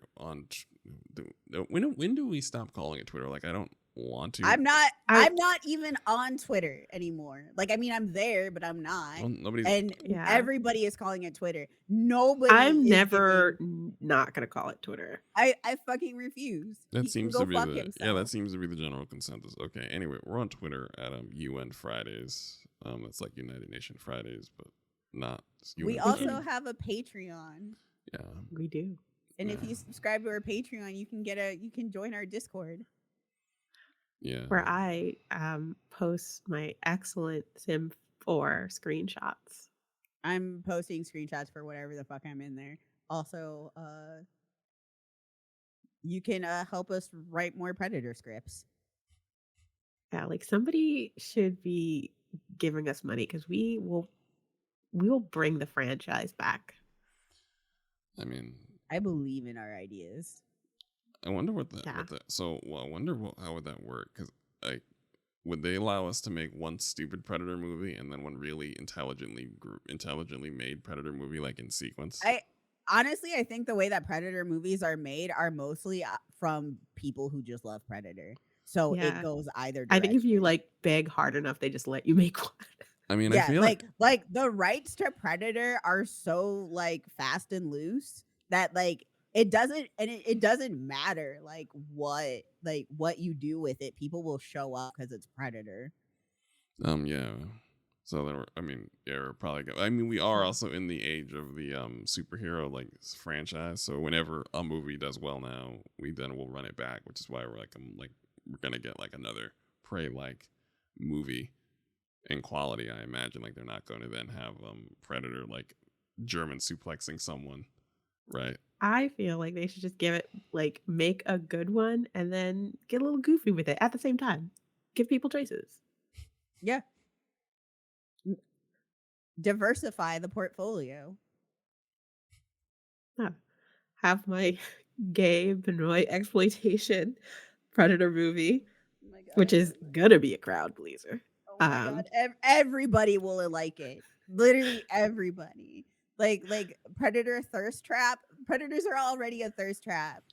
Sexy Predator would activate a certain audience that probably wouldn't go away more But than. here's how you flip it. I'm like, what The are you talking about? Predator- Monster fuckers exist. Monster fucker, but here's the one. The Predator is the one that gets seduced. Yes, that's where I thought we were going with it. I thought we were seducing the Predator the whole time. I thought we were okay. seducing Yeah, I the thought- Predator yeah, the whole the time. I just thought that the I should have we're trusted just- you I thought guys. we were You just, would be like- on my wavelength. Well, yeah, I thought that we were just moisturizing the Predator. Like that's the only difference. yeah, the Predator's a little more oiled than he is in other movies. Right. The Predator's naturally guarded demeanor makes it easy for a 45 to an hour long romance to develop and resolve itself. Like, the Predator is looking at you from the trees while invisible. Like, come on now. Yeah, I basically want the Shape of Water, but instead, a gay Filipino man gets to bang Predator. Right. Absolutely, what happened? Absolutely. And that idea. It would satisfy so many audiences too. It's hilarious. That Like, and other Crowd pleasing. other award-winning ideas at UN Friday on Twitter, patreon.com/on Fridays, so you can help support things like Filipino exploitation versions of Predator, where where the predator is lured in and seduced by a Filipino man who wants to seduce him and get to know him better, because it's not just physical.